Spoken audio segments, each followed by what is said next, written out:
The woman who ran one of the fastest-growing AI companies in America looked at the single father kneeling under her conference table and laughed in front of everyone. "This is why I hate cheap contractors," she said, loud enough for the investors to hear.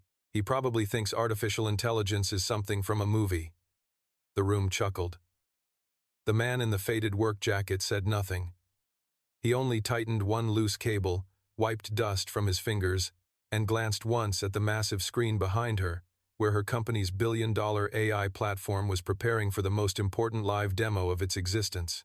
What she didn't know was that the quiet man she had just humiliated was the same anonymous architect who had designed the original intelligence engine her entire empire was built on. And in less than 20 minutes, when every engineer in that glass tower began screaming, every screen turned red, and the investors started walking out, that cheap contractor would be the only person in the building who knew how to stop the collapse. His name was Daniel Reed, though almost no one in the tech world knew that name anymore. To the receptionist on the 38th floor of Meridian Dynamics, he was just the temporary network repairman who arrived 5 minutes late with a cracked phone, a tool bag older than some interns, and a little girl's purple hair clip stuck to the sleeve of his jacket. To the security guard downstairs, he was the tired single dad who had apologized twice because his daughter's school bus had broken down that morning and he had needed to drop her off himself. To the executives gathered behind the frosted glass walls of the Innovation Suite, he was invisible. One more man in worn boots called in to fix something small before powerful people discussed things worth millions. But to his 8-year-old daughter Lily, Daniel was the man who made pancakes shaped like stars when the electricity bill was overdue. The man who read bedtime stories from library books because buying new ones had become a luxury. The man who smiled even when the world seemed determined to remind him that quiet men were easy to step over. That morning had started before sunrise in a tiny apartment above a laundromat in Queens, where the pipes hissed in winter and the kitchen window never fully closed. Daniel stood in the dim yellow light, packing Lily's lunch with one hand while scrolling through a message from the repair agency with the other. Emergency job. Meridian Dynamics. Executive floor. Network instability before investor demo. High priority. Arrive by 8:30. He stared at the company name longer than he should have. Meridian Dynamics. For most people, it was just another tech giant with polished ads, inspirational slogans, and a CEO whose face appeared on magazine covers beside words like visionary, unstoppable, and future of intelligence.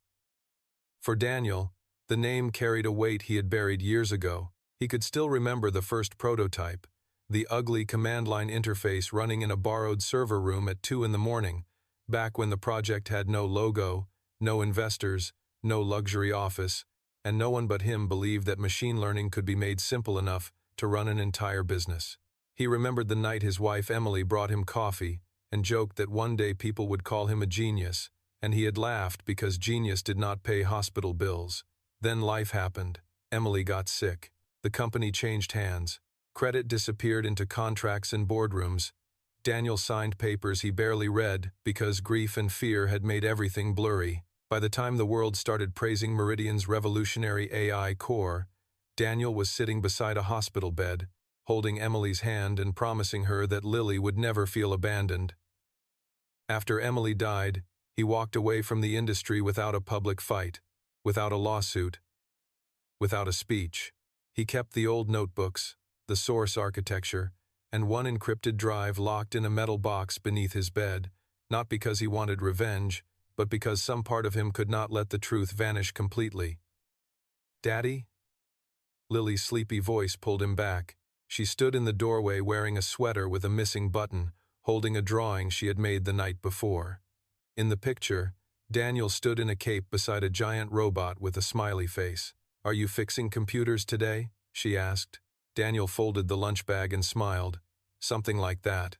Are the people nice?" He paused for half a second, then kissed her forehead.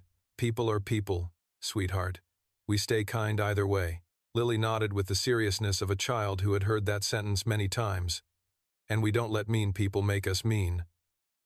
"Exactly," Daniel said. By the time he reached Meridian Dynamics, the lobby was already alive with the cold music of money, marble floors, chrome elevators, digital walls flashing investor names, assistants moving like they were late for disasters that had not happened yet. A giant banner hung over the atrium. Meridian Sentience Live Demo, the future thinks with us. Daniel looked at the slogan and felt something twist in his chest. Sentience. They had changed the name, changed the interface, changed the color palette, but the bones were still his. He could see it in the language on the screen, the way the system promised adaptive decision modeling, predictive workflow orchestration, autonomous operational response. Years ago, in a room with flickering lights, Daniel had called the same idea the assistant that listens before it answers. He signed in at the front desk, clipped on a visitor badge that read Contractor, and followed a young assistant named Megan into the elevator. She looked nervous, hugging a tablet to her chest like a shield. "I'm sorry about the rush," she said. "The network team says the issue is probably with the executive presentation hub. The CEO wants it fixed before the investors arrive." "What kind of instability?" Daniel asked. Megan blinked, surprised that he had asked calmly instead of pretending to understand.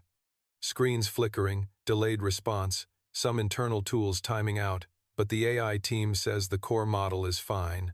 They said it's just cables or routing or something." Daniel heard the phrase, "just cables," and looked at the elevator numbers climbing. Maybe.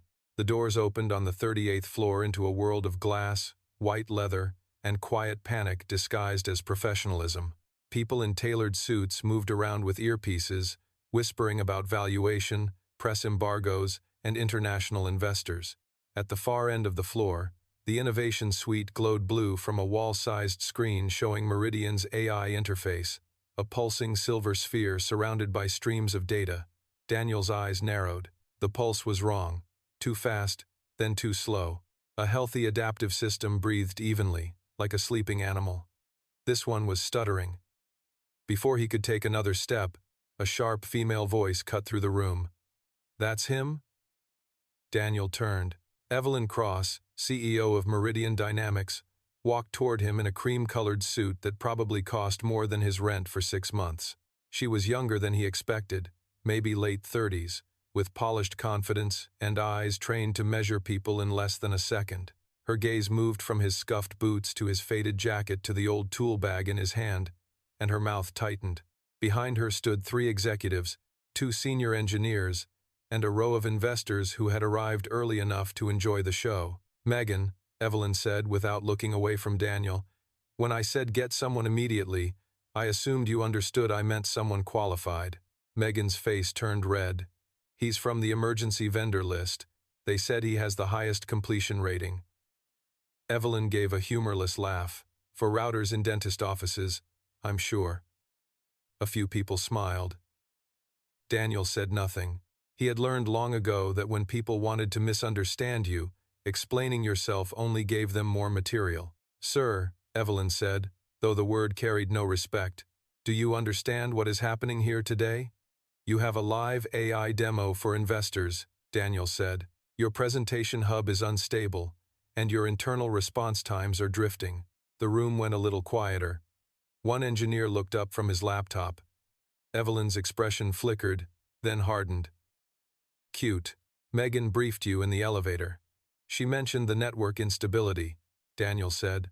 "The drift is visible from the interface." That made one of the senior engineers straighten. "Visible how?" Daniel nodded toward the wall screen. "The synchronization pulse is uneven. Either the presentation layer is receiving delayed state updates, or the underlying orchestration layer is compensating for a process it can't resolve." The engineer opened his mouth, but Evelyn raised a hand. "Enough. I don't need a contractor trying to impress my staff with buzzwords. The demo starts in 40 minutes. Investors from London, Singapore, and San Francisco are sitting in this building. We are not here to debate philosophy with a man who smells like subway rain." The insult landed hard enough that Megan looked down. Daniel felt heat rise behind his eyes, not for himself, but because he suddenly imagined Lily standing there, hearing someone speak to her father that way. Still, he kept his voice even. "Where is the presentation hub?" Evelyn pointed toward the main conference table. "Under there. Try not to unplug the future." Laughter moved through the room like a small, ugly wind. Daniel set his tool bag down and knelt beneath the long glass table, where a nest of expensive cables had been hidden behind a designer panel.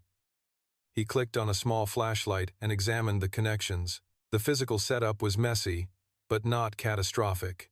A loose fiber connector explained the screen flicker, maybe the delayed display, but not the pulse irregularity, not the system-level drift, not the strange hesitation in the AI's response preview.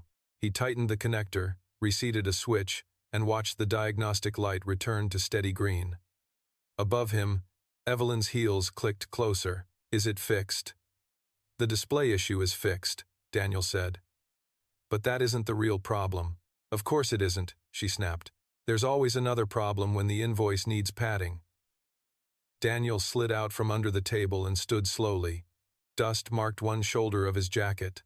Your AI core is compensating for an unauthorized process in the orchestration layer. If you run the live demo with autonomous response enabled, it may cascade through the workflow engine. The room froze for a beat, not because they believed him, but because the words were specific enough to be inconvenient. The lead engineer, a thin man named Victor Shaw, stepped forward with a cold smile. That's not possible. The orchestration layer is isolated.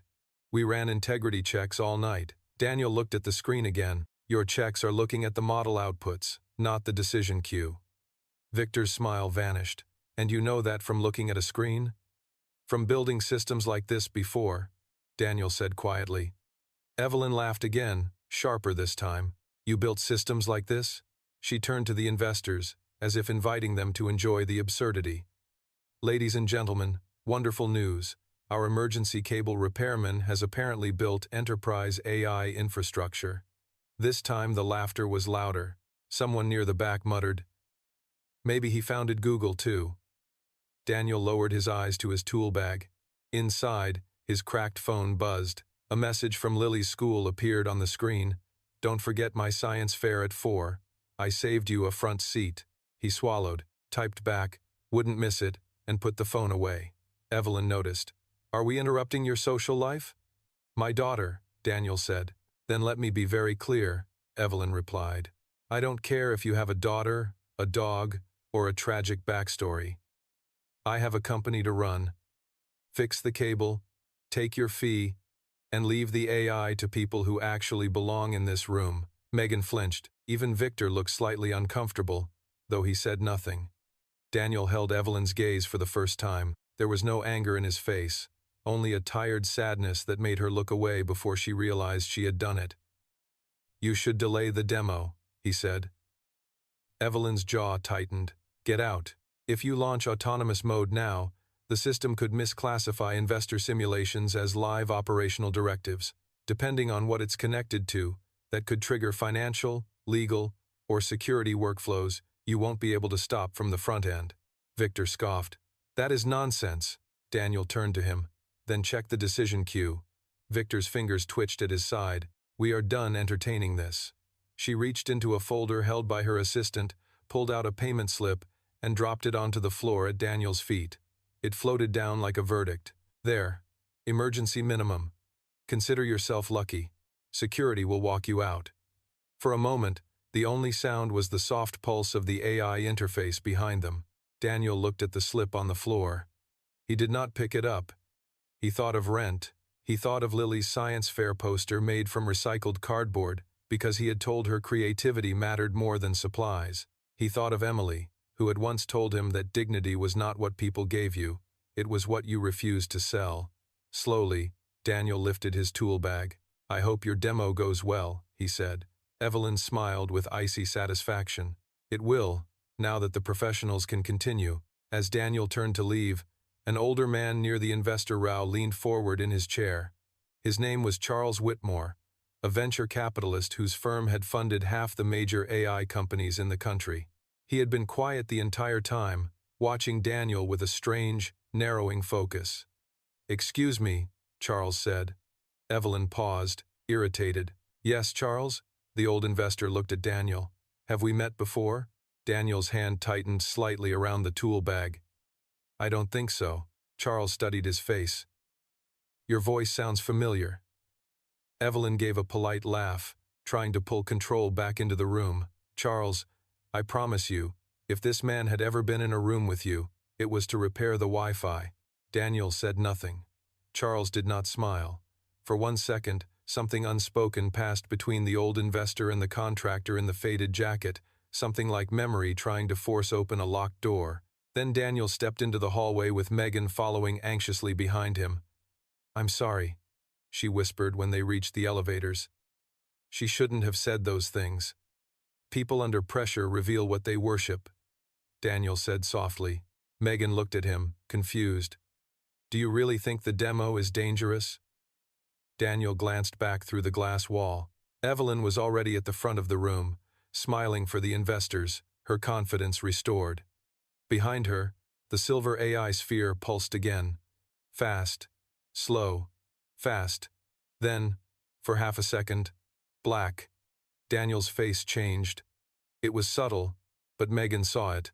The warmth disappeared from his eyes, replaced by a focus so sharp it made him look like a different man. "Megan," he said, "does Meridian's Sentience platform have access to live client environments for the demo?" She hesitated. "Only sandboxed simulations. That wasn't my question." Her face went pale. "Some premium clients allowed limited live integration for the showcase.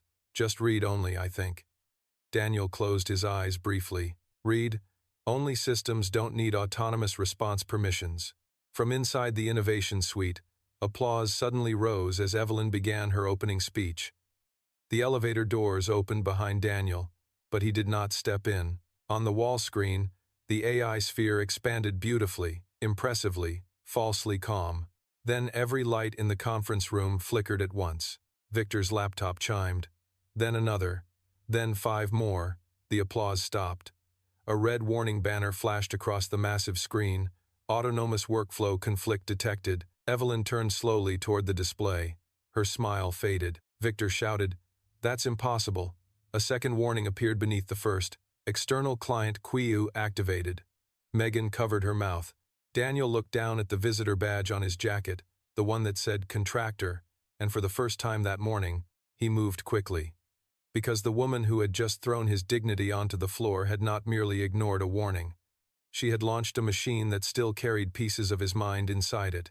And if he was right, Meridian Dynamics had less than 10 minutes before its billion-dollar demo became the most public AI disaster in American corporate history. Chapter 2. Daniel stepped back toward the innovation suite so fast that Megan had to jog to keep up with him. But before he reached the glass doors, 2 security guards moved into his path. They were broad-shouldered men in black suits with earpieces and the blank expressions of people trained to obey the most expensive voice in the room.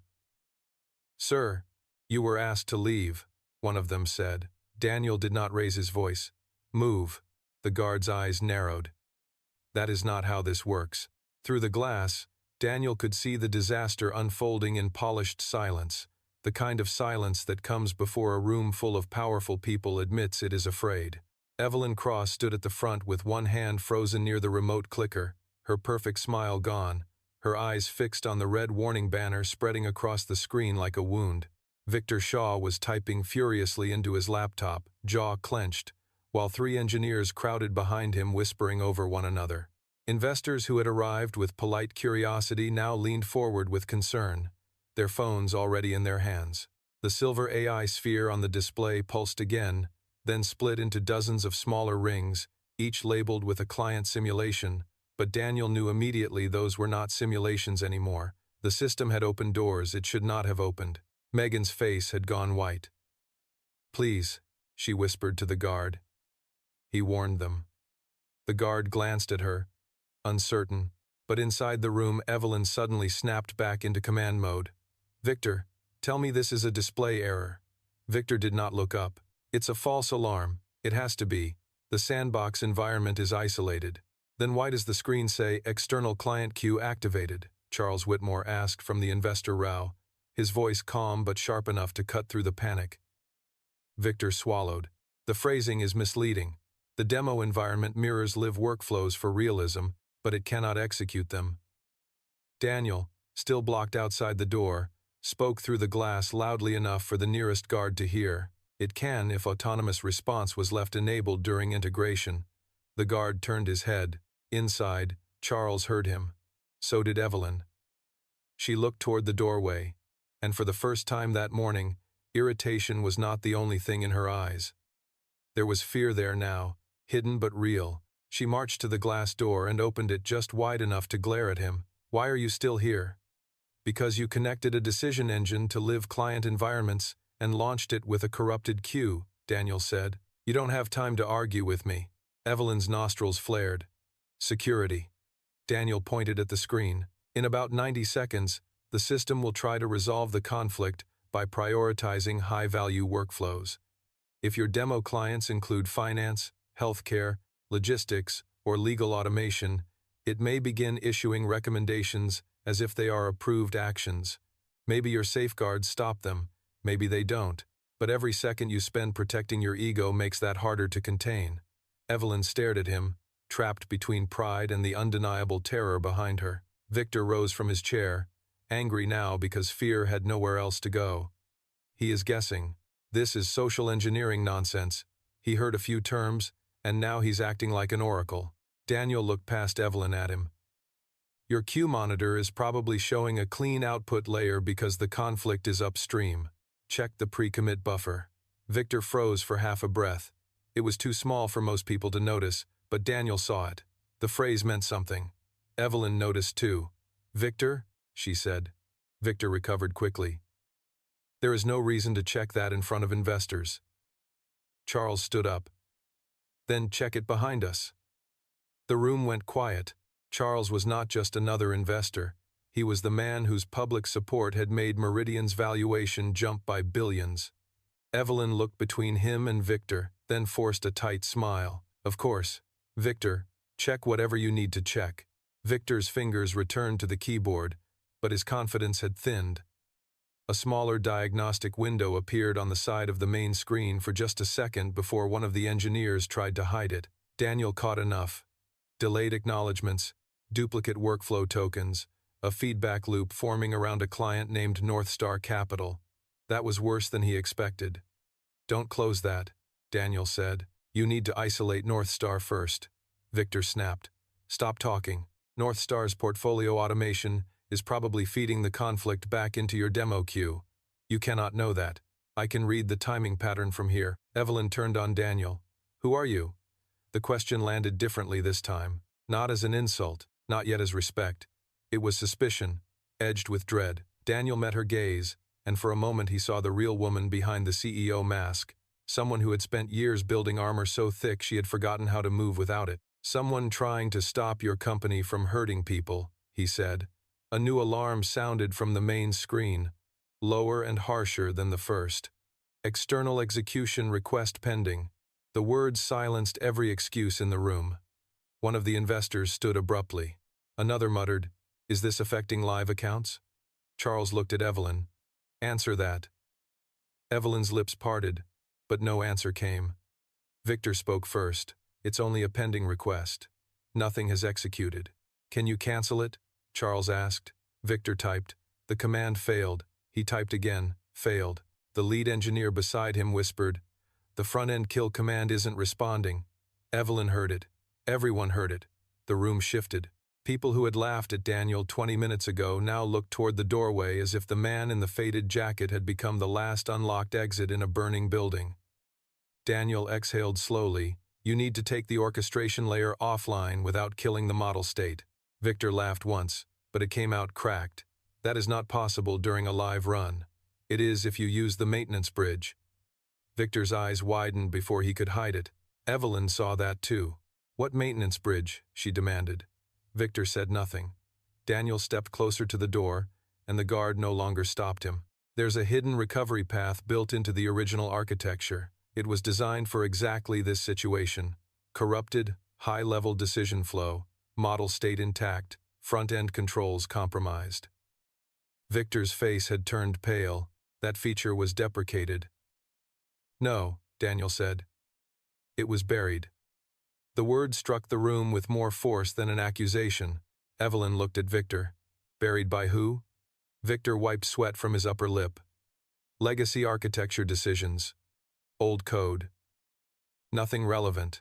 Daniel's voice remained controlled. It is relevant now. On the screen, the pending request timer appeared 0004:50:9, 5 minutes. A room full of executives and investors stared at the countdown like it was a bomb, because in every way that mattered, it was. Evelyn's fingers curled around the remote in her hand until her knuckles whitened. Pride fought fear on her face, and fear finally won by an inch. She looked at Daniel. "Can you stop it?" The room seemed to hold its breath. Daniel looked at the countdown, then at Victor, then at the investors, then at the visitor badge still hanging crookedly from his jacket. He thought of Lily waiting at school with a front seat saved beside her science fair project. He thought of the payment slip still lying on the floor near the conference table, where Evelyn had dropped it as if his dignity were something small enough to buy. He thought of Emily, who had believed that intelligence without kindness was just another weapon. "I can try," he said. Evelyn opened the door wider. "Then do it." Daniel did not move. "I need full terminal access to the orchestration server," Victor barked. "Absolutely not," Evelyn snapped. "Victor, he is an outside contractor," Victor said, voice rising. "If we give him access, we create legal exposure, compliance exposure, security exposure." "We already have exposure," Charles said coldly. "It is counting down on the screen." Evelyn looked at Daniel. "What do you need?" Daniel walked into the room at last.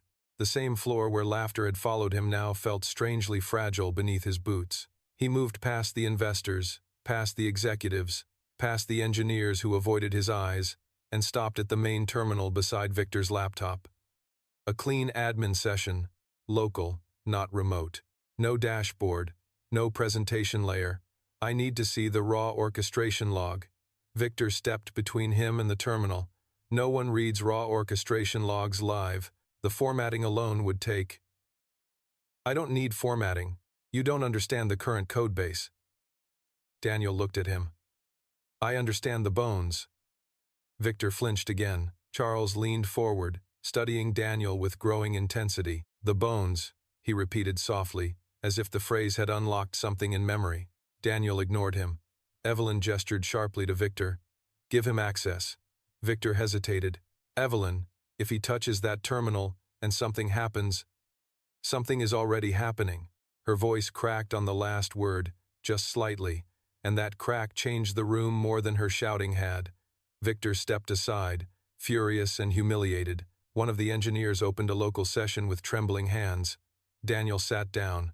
The chair was too expensive, too smooth, not built for a man used to working on floors and under desks.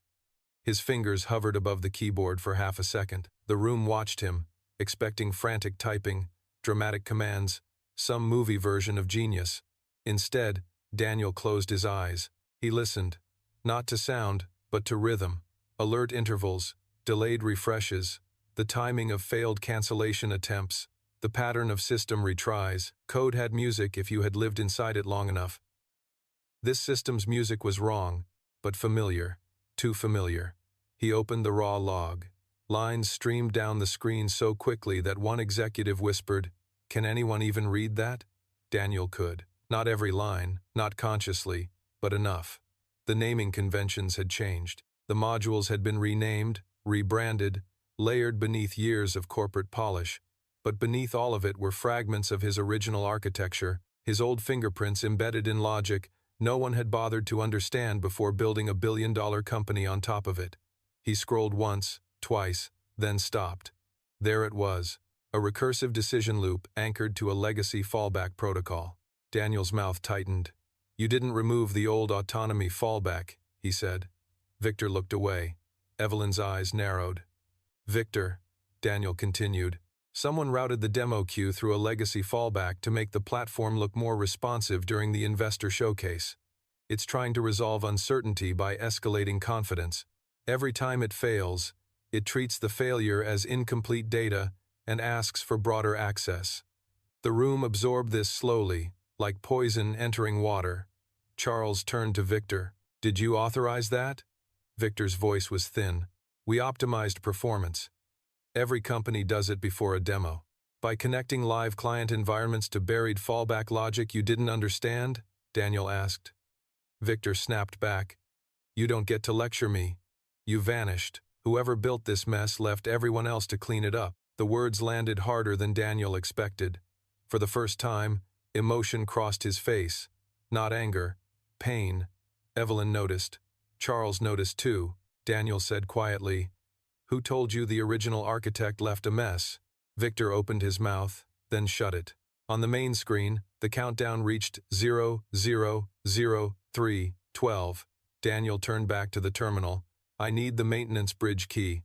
Victor laughed bitterly. "No one has that.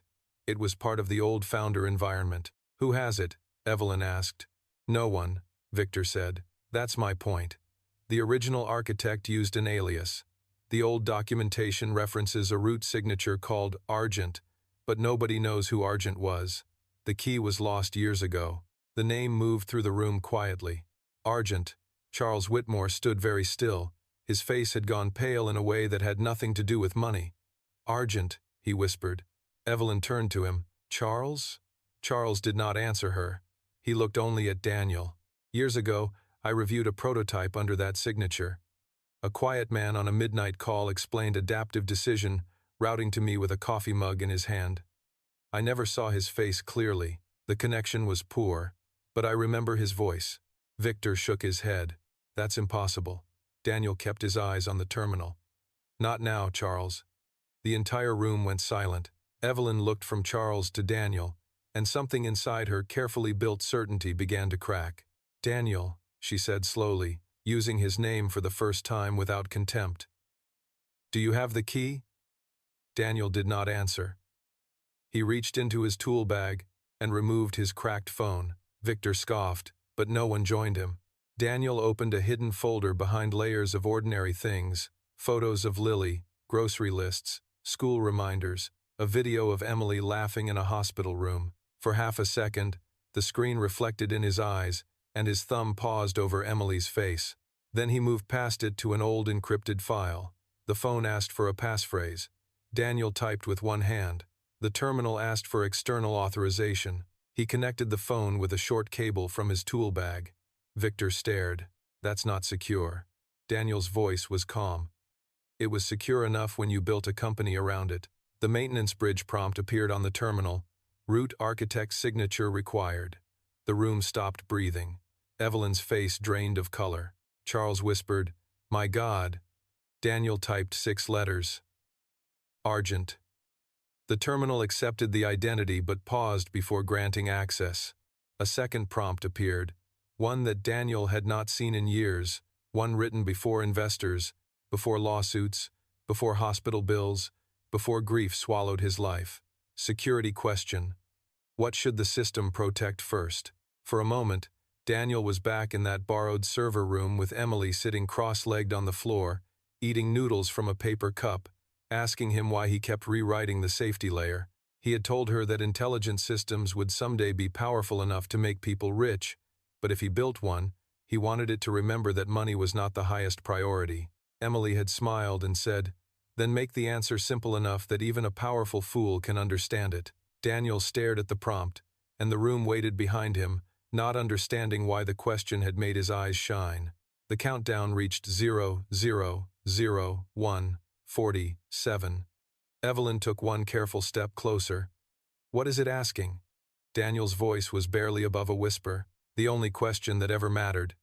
His fingers touched the keys. He typed the answer Emily had helped him choose years ago: human life. The screen went black. Every monitor in the room went black with it. Someone gasped. Victor shouted, "What did you do?" Then the main screen flickered back on, not with the polished silver sphere, not with Meridian's branding, not with Evelyn's billion-dollar demo, but with a plain white text window from an older system that should not have existed anymore. Maintenance bridge active. Human safety priority restored. Execution request paused. Time seemed to collapse into a single breath.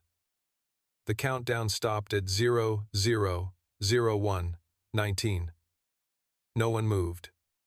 No one laughed. Then, before relief could fully enter the room, a new message appeared beneath the old one. Unauthorized modification detected. Source: internal executive credentials. Evelyn turned slowly toward Victor Shaw, and Victor's face revealed the truth before any system log could confirm it.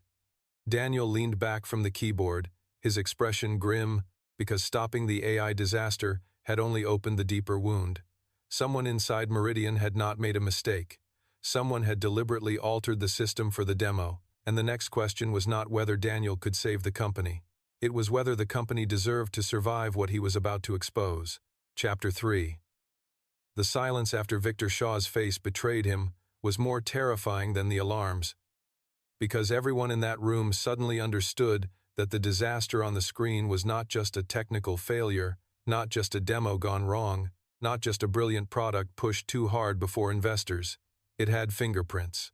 Evelyn Cross looked at her chief technology officer as if she were seeing a stranger wearing the skin of a trusted man. "Victor," she said, each syllable sharp enough to cut glass, "tell me you did not modify the live integration without board approval." Victor's mouth opened, then closed, then opened again, but no answer arrived quickly enough to save him. The main screen behind Daniel still showed the old maintenance bridge interface, plain and unforgiving, stripped of Meridian's polished branding, and beneath the paused execution request, the system continued to print evidence in cold white text. Credential set, V. Shaw, exec, override. Patch window, 02:17 a.m. Routing target. Investor demo K. Risk flag, suppressed. The investors began whispering. Megan stood near the doorway with both hands pressed to her tablet, watching the powerful people of Meridian Dynamics shrink under the weight of truth. Charles Whitmore slowly removed his glasses, folded them, and placed them on the table. "Suppressed," he said quietly.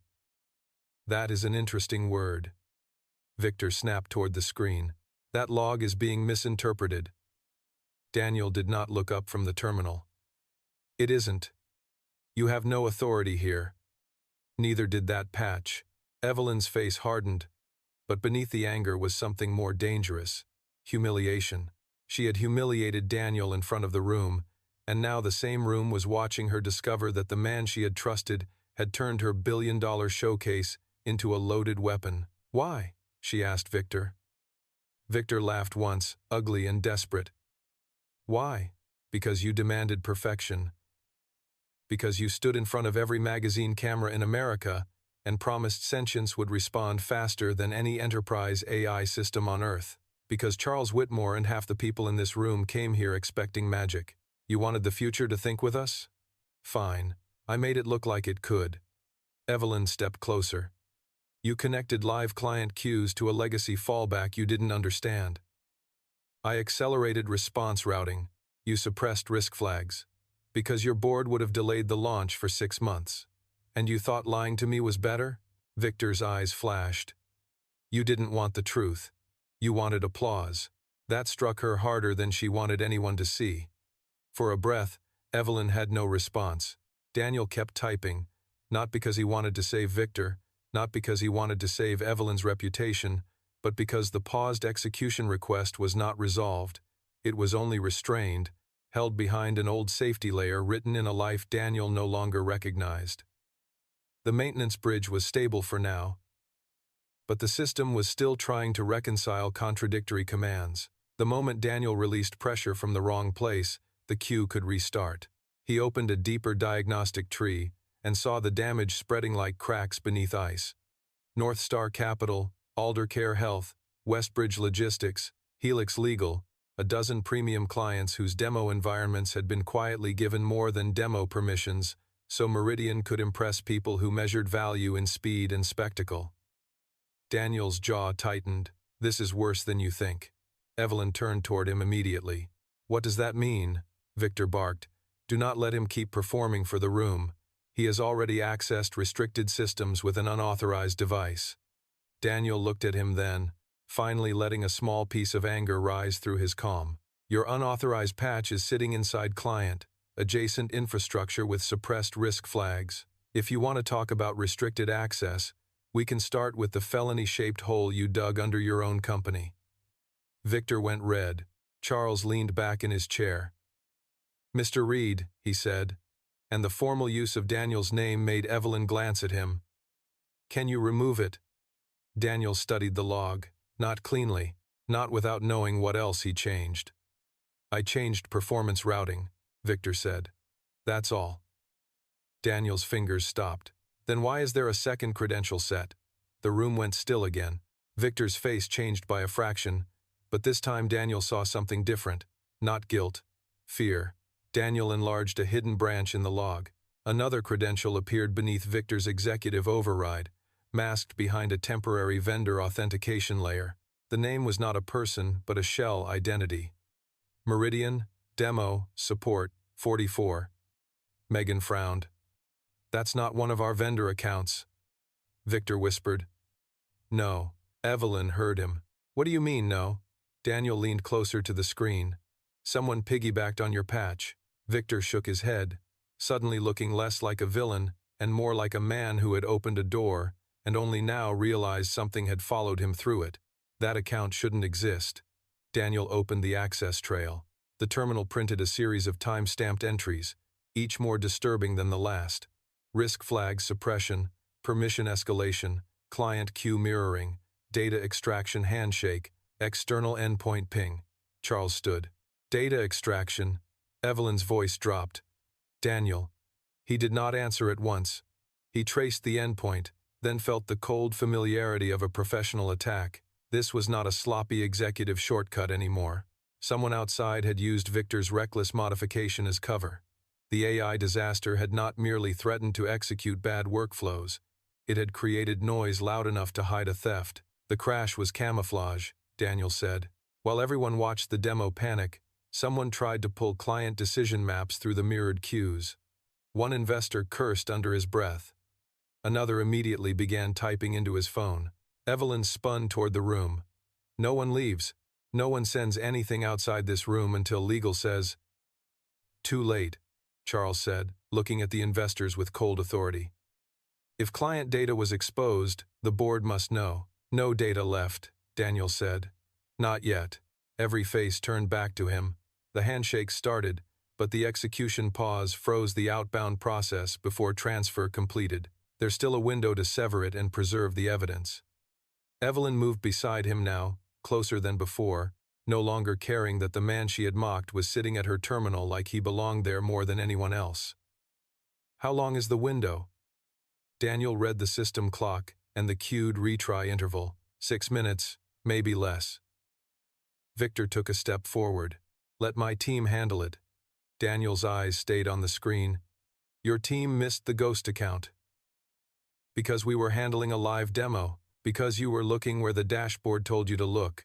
Victor looked like he might explode, but Charles cut him off. Mr. Shaw, sit down. Victor stared at him. You don't run this company. Charles's expression did not change. No, but I know when a man is trying to plug a hole he helped drill. Sit down. Evelyn did not defend Victor. That hurt him more visibly than the accusation. He stepped back, furious and shaking. Daniel opened the recovery path further, but the old bridge resisted him. It had not been touched in years, and parts of it were brittle under the new architecture. Every command had to be small, precise, reversible. Too much force would collapse the live state. Too little would allow the attacker's retry process to resume. The room watched Daniel's hands.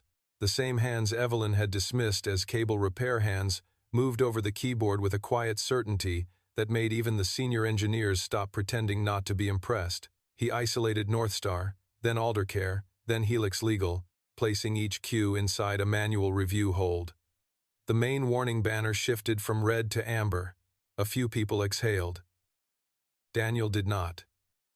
Don't relax, he said. The external endpoint is still attached. Megan stepped closer, voice trembling but useful. Can we block it at the firewall? Daniel shook his head. It'll trigger retry through the mirrored queues. We need to make the system believe the endpoint completed, then redirect it into a sealed audit container. One of the engineers whispered, a honeypot. Daniel nodded. But it has to look like the real decision map. Victor laughed bitterly from behind them. You can't generate a convincing map in 5 minutes. Daniel looked at the blank white maintenance interface. I don't need to generate one. He opened an ancient test module with a command no one else in the room recognized. The terminal hesitated, then revealed a library of synthetic decision structures from the original prototype, old training ghosts used to stress test ethical constraints before Meridian became a corporation with investors and press releases. Daniel selected one labeled Civic, Resource, Allocation, Stress Model. Charles inhaled sharply. "I remember that," he said. Evelyn looked at him. "You remember what?"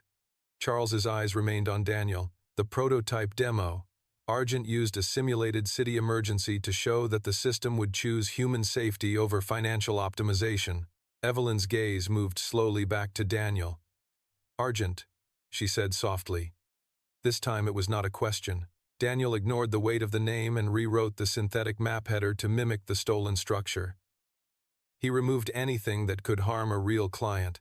He wrapped it in a sealed audit container. He placed a false completion signal at the outer edge. Then he waited. The external endpoint pinged again. The room held its breath. Daniel let it touch the bait. The endpoint accepted the synthetic map. The audit container sealed around it. On the main screen, a new message appeared. External handshake contained. Outbound transfer. 0 bytes real client data. For 1 second, nobody understood. Then Megan whispered, "He trapped it." A senior engineer whispered something stronger. Charles sat back down as if his knees had finally remembered his age. Evelyn covered her mouth with one hand, not in weakness, but because the realization had hit her all at once.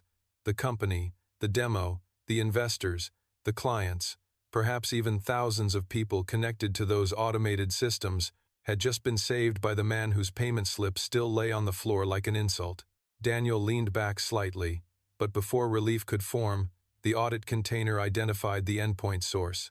It was routed through 3 proxies, then a private server, then an internal Meridian access tunnel created months earlier. The final associated account appeared on the screen. E-cross, board, channel. Evelyn's face went white. The room erupted. "That's my board channel," she said. "I didn't create that." Victor seized the moment, pointing at her. "So now we know why she wants a scapegoat." Evelyn whirled on him. "Don't you dare." Charles raised a hand, voice like thunder under ice. "Quiet." Daniel stared at the account trail. Something about it bothered him. The tunnel used Evelyn's board channel, but the signing pattern was wrong. Too clean. Too obvious. Whoever had set this up wanted the blame to land somewhere visible. First Victor, then Evelyn. Not a simple hack, a corporate assassination. He opened the signature metadata and felt the past reach through the screen with a hand around his throat. Buried in the routing header was an old developer marker, a meaningless string of letters to anyone else, but not to him. Emily 0421. Emily. April 21. His wedding anniversary. Daniel's fingers went still. The room blurred at the edges. No one noticed at first, except Megan, who saw the color drain from his face. "Mr. Reed?" she asked. Daniel did not answer. He clicked deeper. The marker appeared again, and again. Not because Emily had anything to do with the attack, impossible, cruelly impossible, but because someone had used a personal marker from Daniel's original private codebase, a marker that had never been in Meridian's public system, never in the company repository, never in the documentation. It had lived only in one place, the encrypted drive beneath his bed. Or so he had believed. Evelyn, still shaken by the board channel accusation, looked at him. "What is it?" Daniel's voice came out low. "Someone has my private source notes." Charles stood again, slowly this time. "Your private notes?" Victor looked from Charles to Daniel, suspicion shifting into dawning horror. "Wait. Your notes?" Daniel looked at the old maintenance bridge, at the exposed attack trail, at the ghost of his wife's initials buried in a corporate sabotage attempt, and for the first time since entering Meridian Dynamics, he looked truly afraid. Not for the company, not for Evelyn, for Lily. Because if someone had access to the private source notes locked beneath his bed, then someone had known exactly who he was before he walked into the building. And if they knew who he was, they might also know where his daughter was waiting that afternoon, with a science fair project and a front-row seat saved for her father. Chapter 4. For the first time since Daniel Reed had walked into Meridian Dynamics with a cracked phone and a worn tool bag, the room stopped looking at him like a curiosity and started looking at him like a man standing on the edge of something none of them understood. Evelyn Cross saw it first in his eyes. The calm was still there, but it had changed shape. Before, his calm had been dignity, restraint, the quiet armor of a single father who had learned to survive insult without surrendering himself to anger. Now it was something colder, sharper, and far more frightening. It was the calm of a man calculating how close danger had come to his child. "Your private source notes?" Evelyn repeated, her voice lower now, no longer commanding the room but trying to understand it. Daniel did not answer immediately. His fingers hovered above the keyboard while the old maintenance bridge continued to display the impossible marker, Emily 0421. To everyone else, it was just a strange string hidden in a routing header. To Daniel, it was the sound of Emily laughing in a borrowed server room, the smell of hospital antiseptic, the weight of Lily's tiny hand in his after the funeral, and the promise he had made over a grave that their daughter would never be dragged into the world that had broken him. Charles Whitmore stepped closer, his face pale with recognition and regret. "Daniel," he said carefully, "what exactly are we looking at?" Daniel swallowed once, a signature that should not exist inside Meridian's system. Victor, who had been silent for almost a full minute, seized on the uncertainty with desperate force. Or it's something he planted. Think about it. He arrives as a contractor, accesses root architecture with a hidden device, opens some ancient backdoor no one else knew existed, and suddenly we are all supposed to believe the evidence he shows us? This could be an extortion setup. Megan turned on him, shocked. "He just stopped the transfer." Victor pointed at her. "You don't know what he stopped. You saw a screen change colors and decided he was a hero." Daniel finally looked at Victor, and the room felt the temperature drop. "If I wanted to destroy this company, I would have let you finish your demo." Victor's mouth shut. Evelyn heard the truth in that sentence, and it struck harder than any defense Daniel could have offered. The man she had mocked had not come to punish her. He had come close to walking away, and only the danger had pulled him back.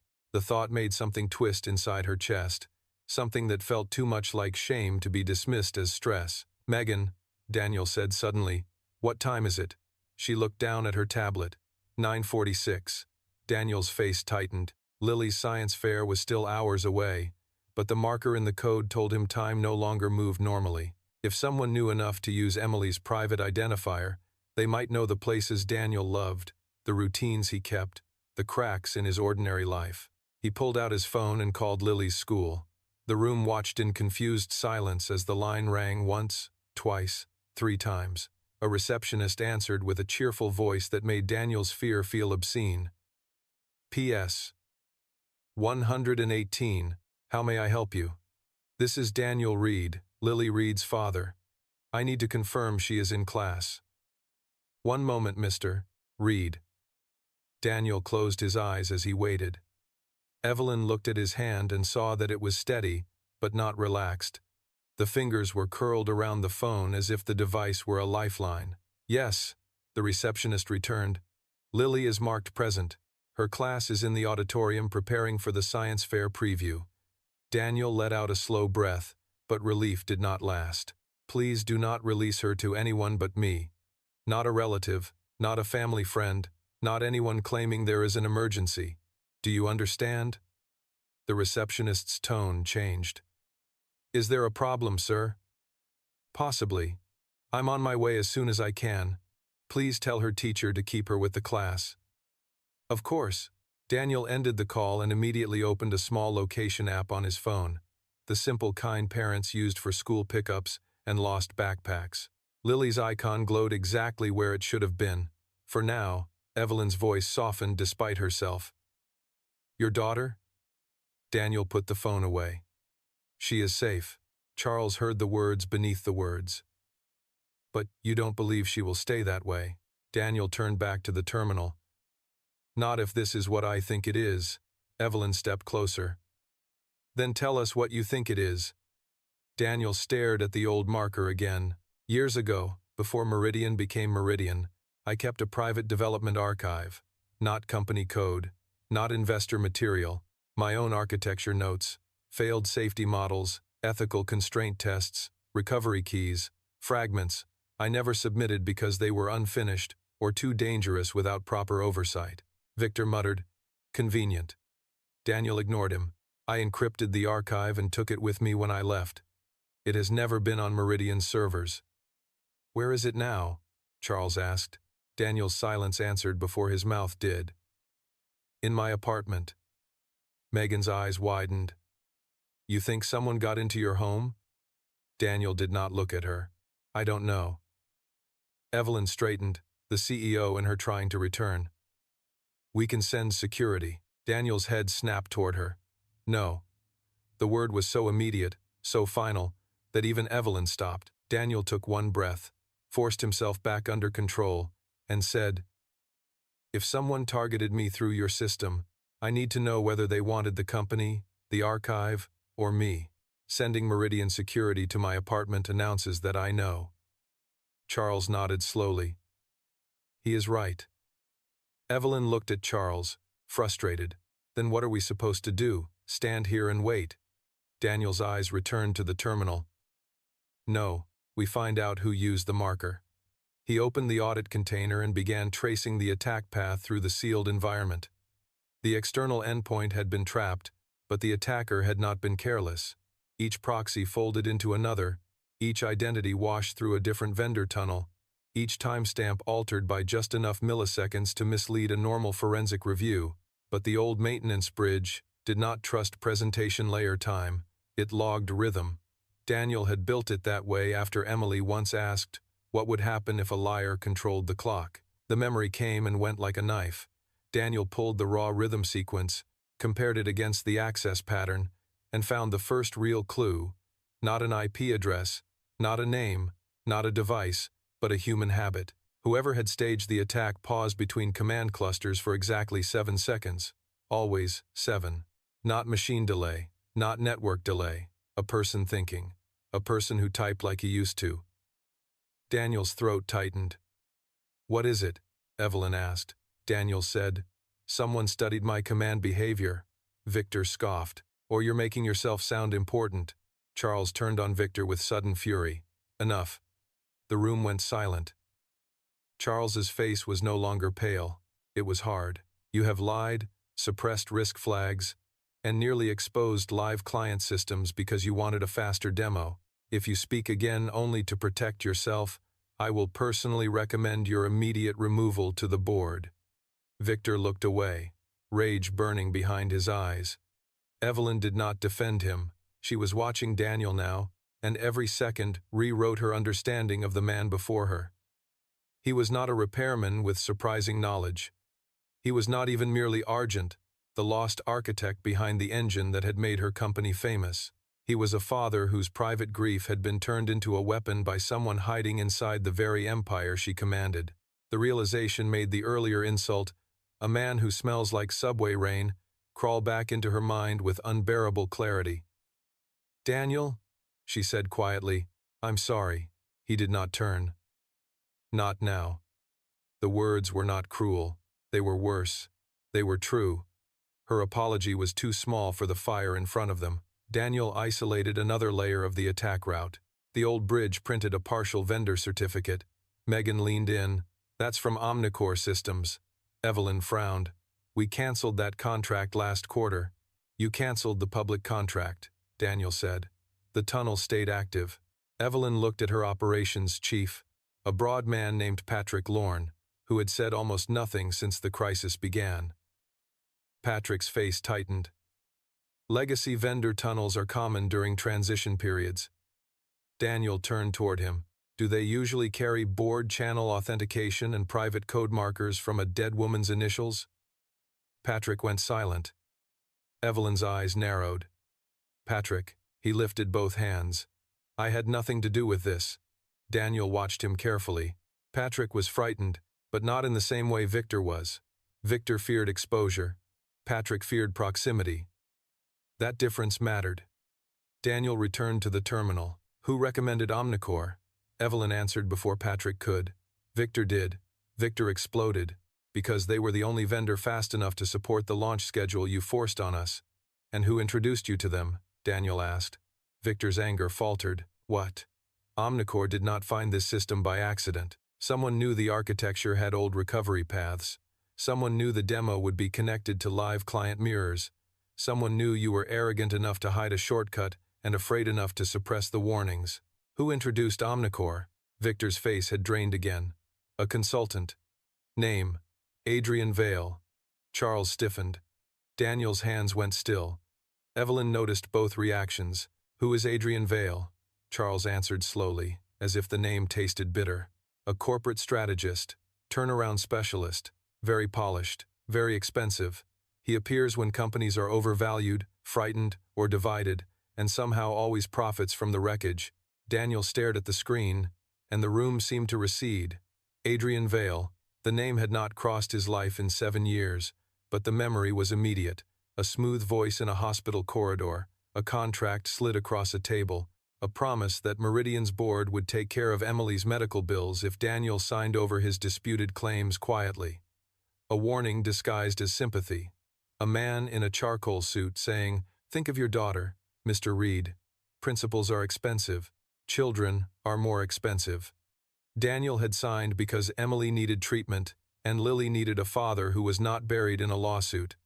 The bills were paid for 6 months. Then Emily died anyway, and Daniel learned that some bargains steal more than money. Evelyn saw something break across his face and disappear just as quickly. "You know him." Daniel's voice was flat. "He helped erase me." Charles closed his eyes. "I should have known." Daniel turned toward him. "Yes, you should have." The words struck Charles like a physical blow.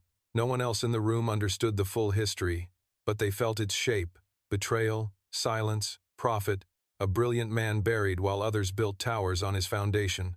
Charles accepted the hit without defending himself. "I funded the prototype," he said quietly. "I asked questions when Argent disappeared.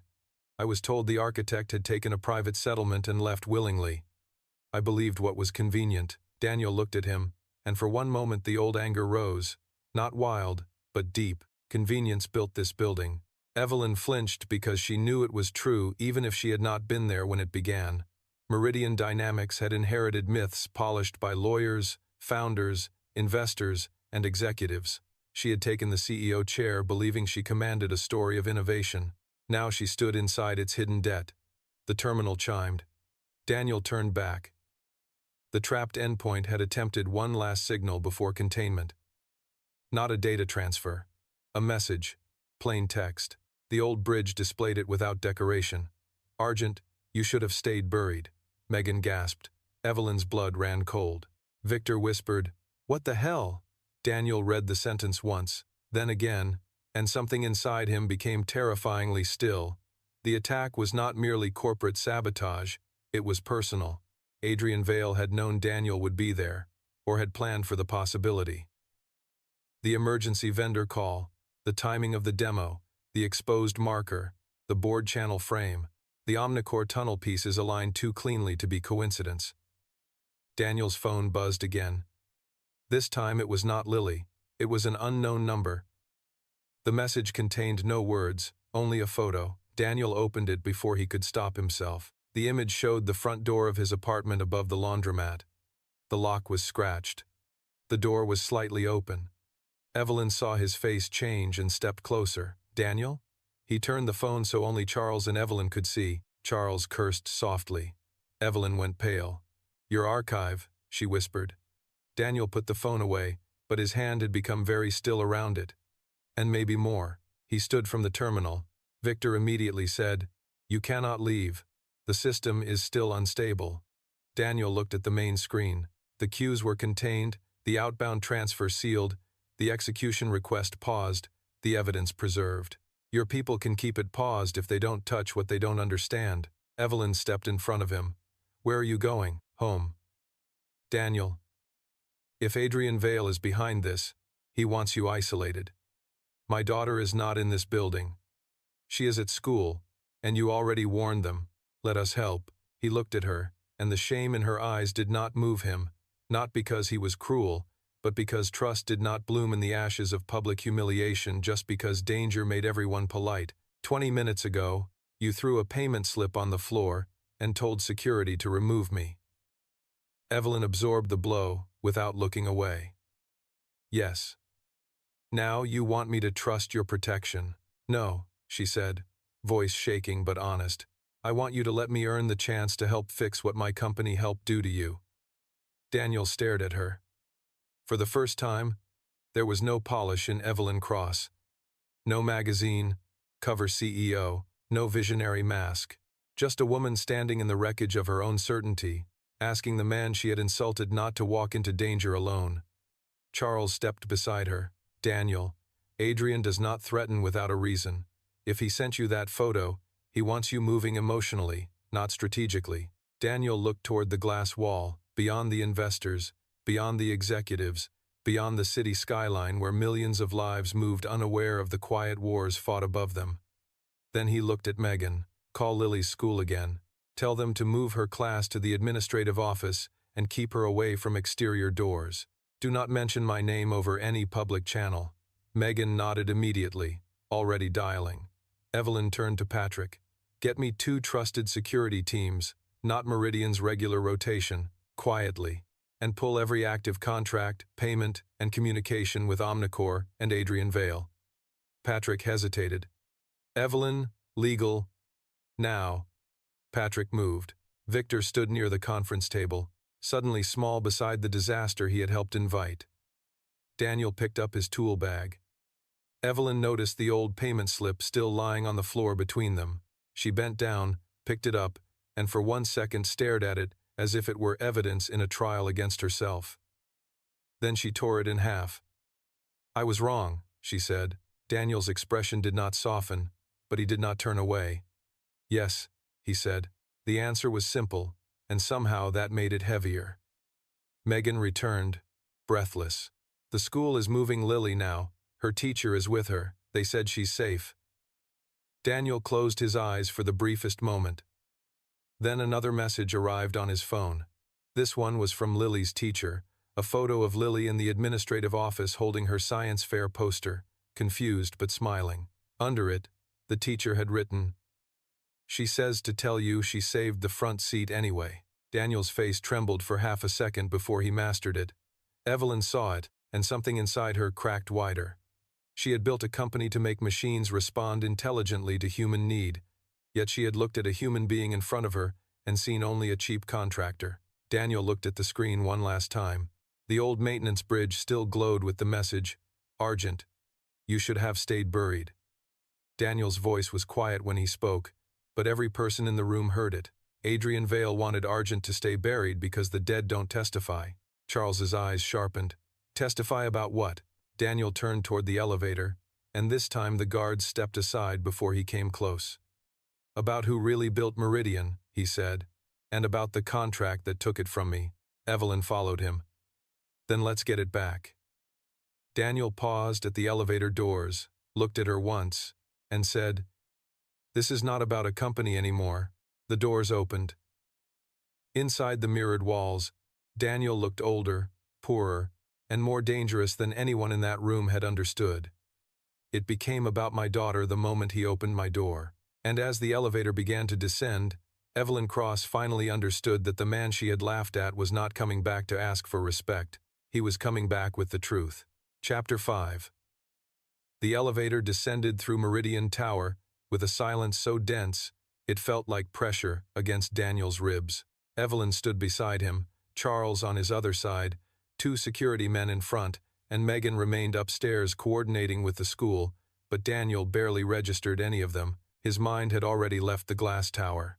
It was moving through the narrow hallway above the laundromat, past the peeling paint near his apartment door, past the little shoe rack where Lily always kicked one sneaker sideways, past the kitchen table with the chipped corner where Emily used to spread medical bills beside Daniel's notebooks and say, We'll figure it out, we always do.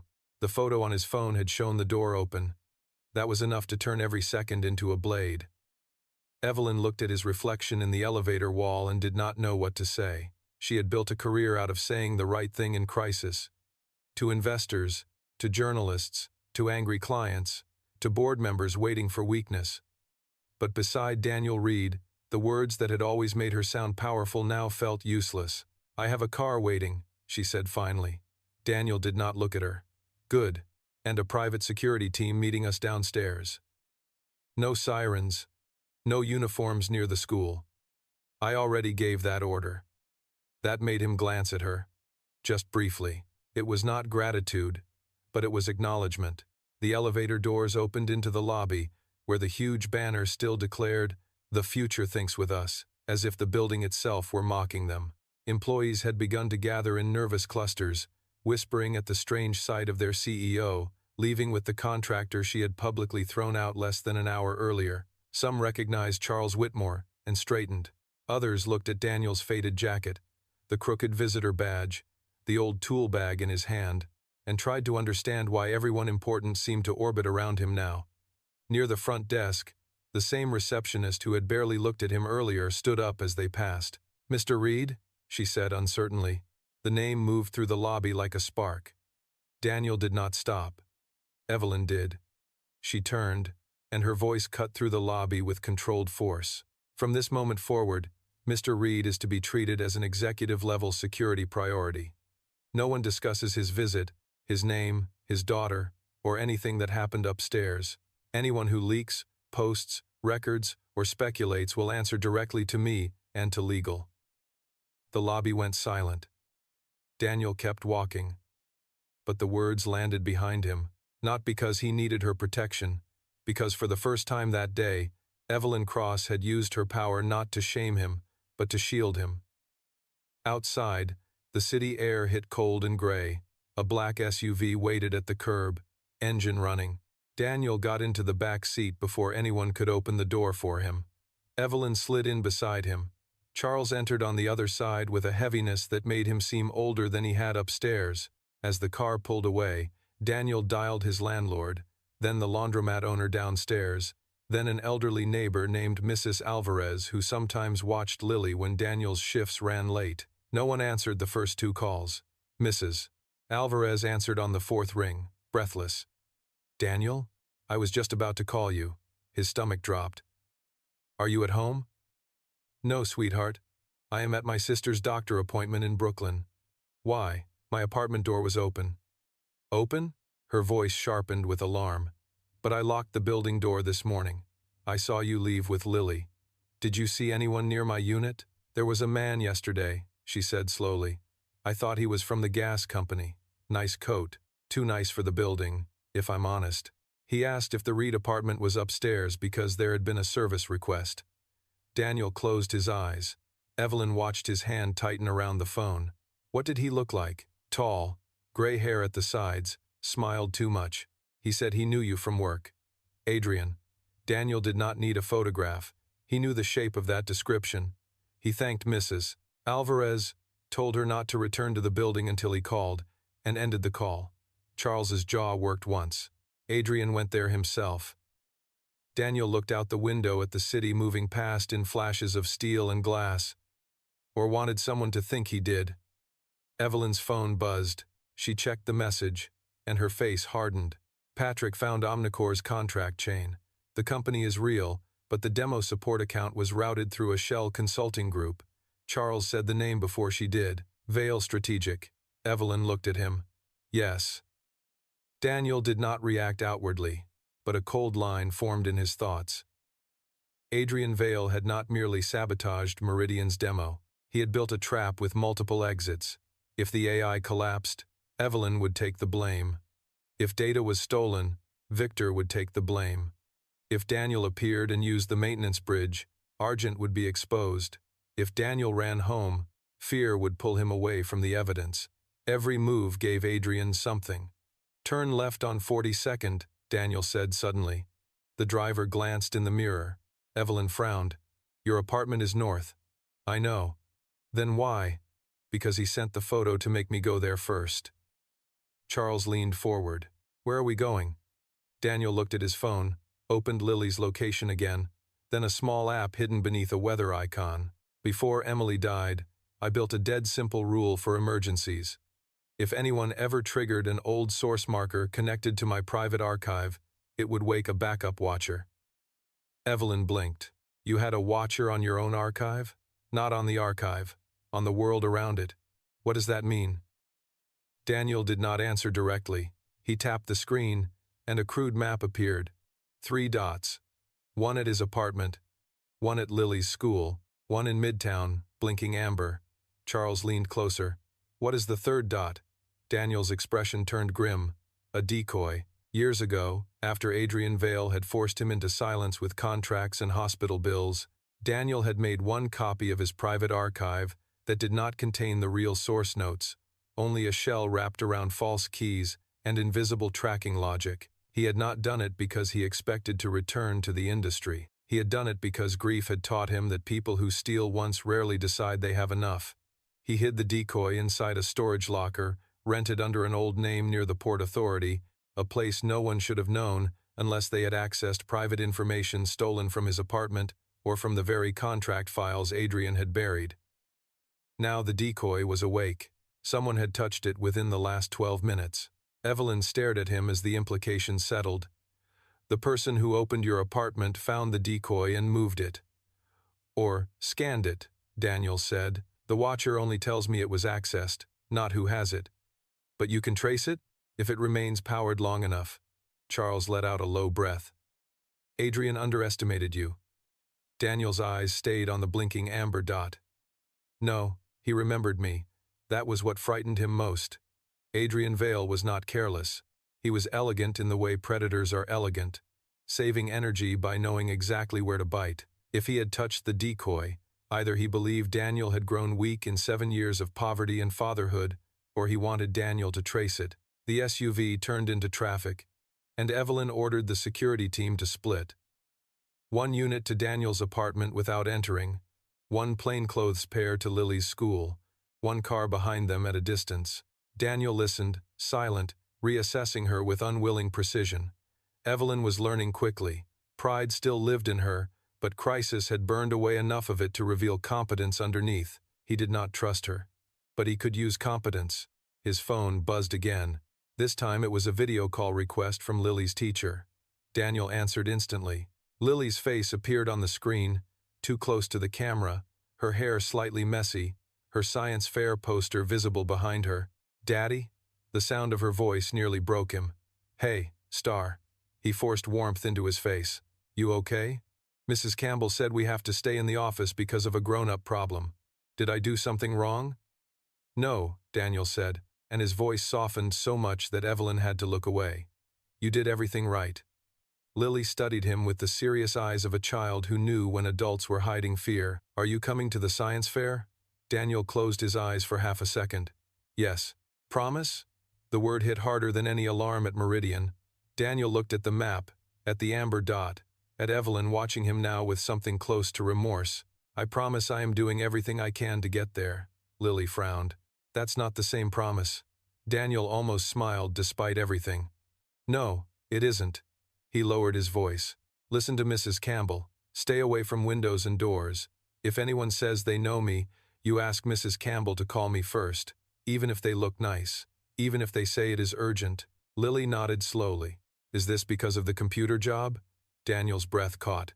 Emily used to say Lily heard the truth in silence better than adults heard it in words. A little.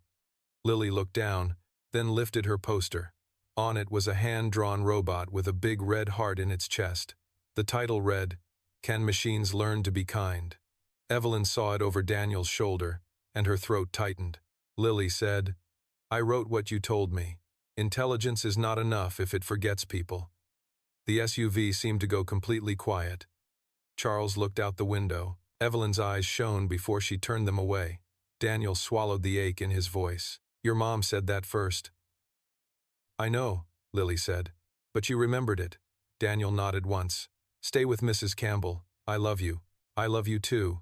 And Daddy? Yeah? Don't let mean people make you mean. Daniel stared at his daughter's face, then at Evelyn without meaning to. Evelyn took the look like a sentence passed over her. I won't, he said. The call ended. For several seconds, no one spoke. Then Daniel's map chimed. The amber dot had moved, not far, just enough to show motion. The decoy was traveling west. He's moving it, Daniel said. Evelyn leaned forward. Where? Toward the river. Charles's face darkened. A handoff. Daniel nodded. Or a disposal. Evelyn called her security lead. Track our route. No engagement unless Mr. Reed authorizes it. The words came naturally now, and Daniel noticed. The SUV accelerated through Midtown, weaving past buses, taxis, delivery bikes, and crowds unaware that a ghost from the foundation of one of America's most powerful AI companies was chasing a stolen piece of his past across Manhattan. Daniel opened another layer of the Watcher and saw the decoy's shell respond faintly. Whoever had it was using a scanning device, probably trying to force open the archive. Good. That meant they had not yet realized it was bait.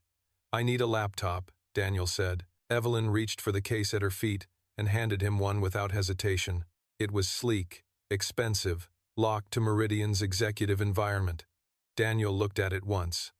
"This is monitored." Evelyn opened her mouth, then closed it. "What do you need?" "Something clean." Charles removed a small laptop from his own bag. "Air-gapped. I use it for board notes on flights. No corporate management software." Daniel took it, opened a local session, connected his phone, and began building a temporary listener for the decoy. Evelyn watched his hands again. There was no wasted movement, no performance, no need to impress. He wrote as if speed were simply the byproduct of knowing exactly which mistakes not to make. Every command was like a lock turning. "When did you build all this?" she asked quietly. "After my wife died." "Why?" "Because the people who took my work knew I had a daughter." Evelyn absorbed that. Did Meridian know? Daniel looked at her. Meridian was not a person. People knew. Charles flinched again, because the distinction left no shelter for anyone who had chosen not to ask harder questions. Daniel's listener caught a signal. A device name flashed briefly. Vale Satcom 3. Evelyn inhaled. "That is Adrian's field network." Charles looked at her. "You know his devices?" "He pitched a crisis monitoring platform to us last year. I rejected it."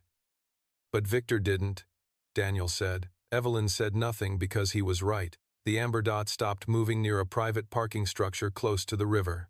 Daniel opened a street view feed through a public traffic camera, low resolution but enough to show vehicles entering and leaving. The security team behind them confirmed their distance.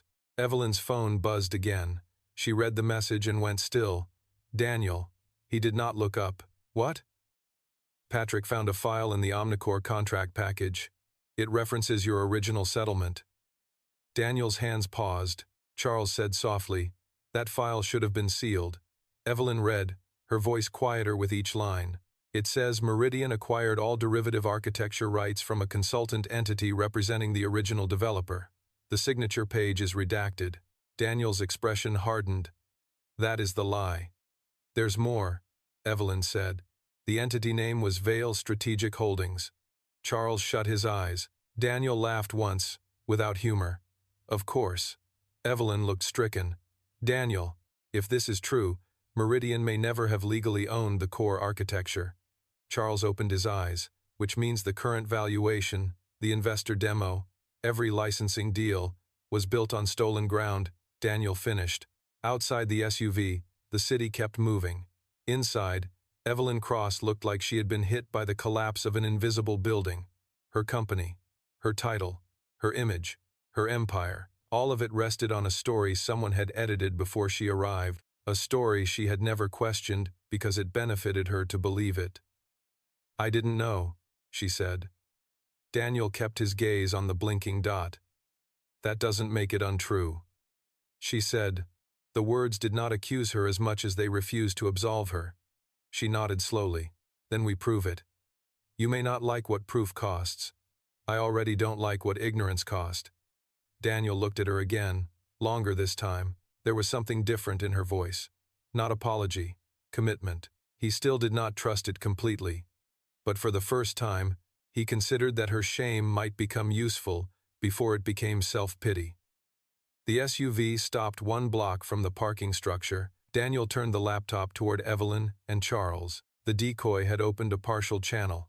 Through it, they could see a command attempt repeating against false encryption. Whoever held the archive was forcing it with a custom key built from Daniel's old contract data. Adrian had not just stolen notes. He had studied Daniel's life like a blueprint. "Stay here," Daniel said. Evelyn immediately said, "No." He looked at her. "This is not a board meeting." "Exactly." And you are not walking into Adrian Vale's trap alone with a tool bag and a cracked phone. Daniel's mouth tightened. I have done worse with less. I believe you, she said. That is why I am coming. Charles touched Daniel's arm. So am I. Daniel shook his head. Charles, you are 72, and I have spent 7 years being a coward by convenience. I can walk 1 block. Daniel held his gaze, then looked away first. They exited the SUV into the gray wind near the river. 2 plainclothes security men moved behind them at a distance. Daniel carried the laptop under one arm and the tool bag in the other. Evelyn had removed her bright executive jacket and wore only a dark blouse now, less visible, less untouchable. They entered the parking structure on foot. The air smelled of oil, concrete, and wet tires. Each level echoed with distant engines and fluorescent hum. Daniel followed the signal upward, not quickly, not slowly, every step measured. On the 3rd level, the amber dot became steady. Around the corner, a black sedan sat near the far wall with its trunk open. Beside it stood a man in a charcoal overcoat, tall, silver at the temples, elegant in a way that made the dirty concrete around him seem like it had been placed there to flatter him. Adrian Vale looked up from a metal case containing Daniel's decoy archive drive and smiled as if greeting an old colleague at a private club. Daniel Reed, he said warmly. Or should I say Argent? Evelyn stiffened. Charles went very still. Daniel stopped 10 feet away. His face revealed nothing. Adrian's smile widened. I watched your daughter's little video call. Charming child. Emily's eyes, I think. The air changed. The security men behind them shifted, but Daniel lifted one hand slightly, stopping them. Adrian noticed and chuckled. Still disciplined. I always admired that about you. Even when you were signing away your future in a hospital corridor, you held the pen like a man doing surgery. Evelyn's face twisted with disgust. You did this. Adrian turned to her as if only now remembering she existed. Evelyn, my dear, you did most of this. I merely gave ambition a door and watched who walked through it. You sabotaged my company. Your company? Adrian's smile sharpened. That is a fascinating phrase, considering what Mr. Reed may soon tell the world. Charles stepped forward. Enough theater. Hand over the drive. Adrian looked at Charles with amused disappointment. Charles Whitmore, still arriving after the important damage is done. Charles accepted the insult because it was true enough to hurt. Daniel's eyes stayed on the metal case. That drive is useless. Adrian laughed softly. You always were a poor liar. It's a decoy. For the first time, Adrian's smile flickered. Very slight, very fast, but Daniel saw it. Evelyn saw Daniel see it. The power in the garage shifted by a fraction. Daniel opened Charles's laptop and turned the screen toward Adrian. You opened a synthetic shell 12 minutes ago. Every attempt is recorded. Every command. Every device signature. Every relay. Every link to Vale Strategic and Omnicore. You did not steal my archive. You authenticated yourself against my bait. Adrian's eyes cooled. Careful. Daniel stepped closer. No. You were careful for 7 years. I was patient. Adrian's hand moved toward the case. Evelyn's security men stepped out from behind a concrete pillar. Adrian did not flinch. Before anyone becomes dramatic, he said, you may want to consider where the real archive is now. Daniel's expression did not change, but something in his chest tightened. Adrian saw it and smiled again. Yes, you still think this is about a drive. His phone buzzed in his pocket. Adrian did not touch it. Daniel's phone buzzed next. Then Evelyn's. Then Charles's. 3 devices, same moment. Daniel looked down. A news alert had appeared from an anonymous tech leak account. Breaking. Meridian A founder identity fraud allegations. Internal source claims CO cover. Up. Evelyn went pale. Charles cursed. Adrian spread his hands. And there it is. The first stone. Daniel looked up slowly. Adrian's voice became almost gentle. By sunset, investors will panic, regulators will circle, clients will freeze contracts, and your precious daughter will learn from strangers on the internet that her father is either a thief, a fraud, or a madman who built the machine that ruined thousands of jobs. Unless, of course, you come with me and let me manage the truth. Daniel stared at him, and for 1 second the old fear tried to rise. Fear for Lily, fear of public ruin, fear of courtrooms and contracts and powerful men turning facts into fog. Then he remembered Lily holding up her poster. "Can machines learn to be kind?" He remembered her saying, "Don't let mean people make you mean." Daniel closed the laptop, placed it on the hood of a parked car, and said quietly, "No." Adrian's smile faded. "No? You managed the truth once. My wife died while I was still waiting for your promises to become honest." The garage went silent. Daniel stepped forward again. "This time, I tell the truth myself." Adrian's eyes hardened. "Then I hope you are ready for what truth costs." Daniel looked at Evelyn, then Charles, then the security men, then back to Adrian. "I already paid."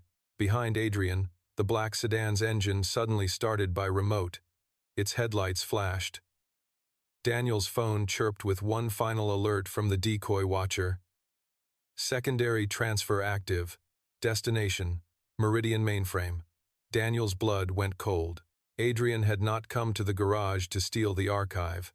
He had come to keep Daniel away from Meridian while a second attack began inside the tower. Adrian smiled one last time. "You were always brilliant, Daniel. But grief made you predictable." The sedan shot backward, tires screaming, smoke filling the concrete level. Security shouted. Evelyn ducked. Charles stumbled. Daniel did not chase the car. His eyes were already on the phone, on the new destination pulsing red across the map. Meridian mainframe. Lily safe, apartment breached, decoy sprung, public leak released, and now the tower itself under attack again. Daniel turned toward Evelyn, his voice razor calm. "Call Megan." Evelyn was already dialing. "What do I tell her?"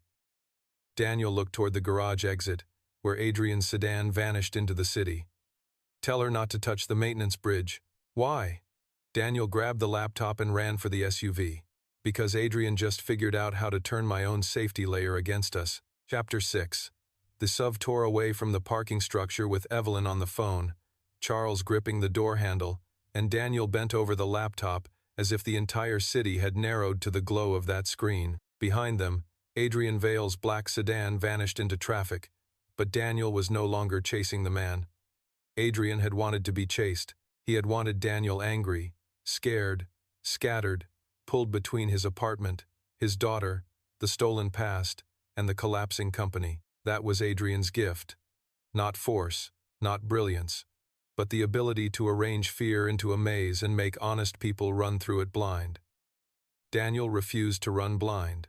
"Megan," Evelyn said into the phone, her voice tight but controlled, "listen carefully. Do not touch the maintenance bridge. Do not let Victor near it. Freeze the room. No external connections, no investor access, no legal cleanup, no board calls until we return." There was a pause, then Megan's frightened voice came faintly through the speaker. "It's already changing." Daniel looked up. "What is changing?" Evelyn repeated the question.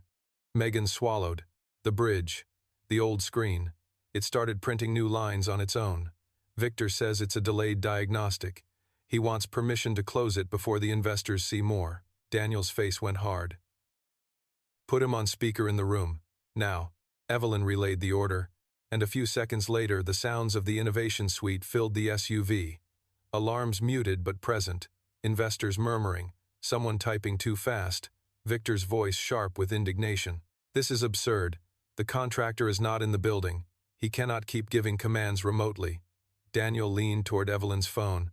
"Victor, step away from the terminal." There was a beat of stunned silence. Then Victor laughed without humor. "You have got to be joking. Step away. You do not get to order me around from a car after leaving us with a half-dead system." Daniel's voice remained low. "Adrian triggered a secondary transfer through the mainframe. If you close the bridge, you may complete the path he needs." Victor snapped. "There is no secondary transfer." Megan's voice cut in, shaking. "There is." A red routing banner just appeared. The room went louder. Charles closed his eyes briefly. Evelyn said, "Victor, you will do exactly what Mr. Reed says. Evelyn, this man is playing you. He has you chasing ghosts while your company burns." Daniel said, "No, Victor. Adrian is playing the version of you that still believes looking in control matters more than being right." That silenced him more effectively than shouting could have. Evelyn looked at Daniel, hearing not just an insult but a diagnosis. Daniel turned back to the laptop and expanded the listener he had built from the decoy's signal. "Megan, read the new line exactly." Megan moved closer to the old maintenance interface. Her voice trembled as she read, "Safety priority conflict. Human life override requested. Source, root legacy mirror." Daniel's blood went cold. Evelyn saw it. "What does that mean?" "He copied the appearance of my safety layer," Daniel said. "He's trying to make the system believe a human safety emergency requires full access." Charles frowned. "Can it do that?" "Not if the original bridge remains intact." "And if Victor closes it?" Daniel looked at Evelyn. "Then Adrian's fake bridge may become the only safety authority the system can see." Evelyn's face tightened. She turned back to the phone. "No one touches anything. Megan, put the camera on the main screen." The video feed opened shaky and angled, but Daniel could see enough. The once plain maintenance interface now split into two columns, one labeled Original Safety Priority Restored, the other labeled Emergency Human Life Override. Adrian was not fighting the system as a thief anymore. He was impersonating Daniel's conscience. That enraged Daniel more than the theft, more than the humiliation, more than the old contract. The safety layer had been the one part of his work built entirely from love. It had been Emily's question, Lily's future, his belief that intelligence without moral hierarchy would become cruelty at machine speed. Adrian had taken that and turned it into a mask. Daniel's fingers moved. "Megan, do you see a prompt asking to validate emergency authority?" "Yes." "Do not answer it." Victor's voice came in again, strained now. "If we ignore a human, life override and something happens, we create liability." "It's fake," Daniel said. "You don't know that." "I know because the real safety layer never asks executives to validate human life. It assumes it." The SUV fell quiet around him. Even Evelyn, who had barely begun to understand the technical architecture, understood the moral one. Daniel had built a system that did not need permission to value people over money. Meridian had buried that system under dashboards, performance promises, and investor theater. Adrian was trying to use the buried truth as a weapon. Evelyn looked out at the traffic and whispered, not to anyone in particular, "What did we do to it?" Daniel heard her, but did not answer. There would be time for guilt later, if they survived the consequences. "Megan," he said, "I need the raw line after the override request." Megan leaned closer. "It says, target lock, educational facility." Daniel stopped breathing. Evelyn went still beside him. Charles's head turned slowly. "Educational facility," he repeated. Daniel's phone was already in his hand, opening Lily's location. Her icon was still at school, still safe. But the phrase had been chosen to cut him. Adrian knew exactly where to press. Evelyn's voice sharpened into command. "Call the school. Now." Daniel held up a hand. "Wait." She stared at him. "Daniel, wait." Every instinct in him screamed to call, to run, to surround Lily with guards, to pull her out of the building and never let the world touch her again. But that was what Adrian wanted. A fake human life override tied to an educational facility would force panic. If Daniel reacted emotionally, he might give Adrian confirmation that Lily was the pressure point. He opened the metadata behind the phrase. The target was not Lily's school address. It was a generic classification label pulled from a client demo package, an education software pilot Meridian had prepared for investors. Adrian had renamed it, not aimed it, not yet. "It's bait," Daniel said, though his voice was rougher now. Evelyn did not relax. "Are you sure?" Daniel stared at the pattern. 7-second pauses. Emily's marker. A false safety bridge. Educational facility. Adrian was layering personal triggers over technical ones, trying to pull Daniel into a mistake. "No," Daniel admitted, "but I'm sure enough not to give him what he wants." Charles looked at him with quiet pain. "That may be the hardest kind of courage." Daniel did not want courage. He wanted Lily in his arms, and every server in Meridian burned to ash if that was what it took. Instead, he did what fatherhood had taught him to do on the hardest days. He made the next responsible choice, while fear tore at him from the inside. Evelyn, tell your school security team to remain invisible. No approach unless the teacher reports a real-world threat. Megan, keep reading. Megan obeyed. Emergency authority waiting. If not validated within 3 minutes, Mirror Bridge will assume executive negligence and escalate to system-level intervention. Victor cursed. That is a coercive loop. Daniel said, yes. Evelyn looked at the phone. Can you sever it from here? Not fully. I don't have a trusted path. Then we need to get back to Meridian. No, Daniel said. Adrian expects us to go back to the tower. Charles leaned forward. Then where? Daniel looked at the red pulse marked Meridian mainframe, then at the secondary trace still connected to the decoy. 2 paths, one loud, one quiet. The loud path led back to the tower, to cameras, investors, Victor, legal teams, board pressure, and Adrian's prepared battlefield. The quiet path led to the old infrastructure beneath Meridian's first data center, the place Daniel had used before the company moved into glass towers and branded campuses. If Adrian had copied the safety layer, he needed an old mirror environment to make it believable. Daniel remembered a basement server cage in Long Island City, a forgotten collocation facility where the prototype had once run beside payroll servers and air conditioning units that leaked in summer. It was supposed to have been decommissioned, but buried things had a way of surviving when someone found a profit in them. The original mirror, Daniel said. Charles's eyes narrowed. You think it still exists? If Adrian is using a root legacy mirror, he needs an environment old enough to trust the signature format. Evelyn immediately understood the direction. Driver, Long Island City. I'm sending the address. Daniel looked at her.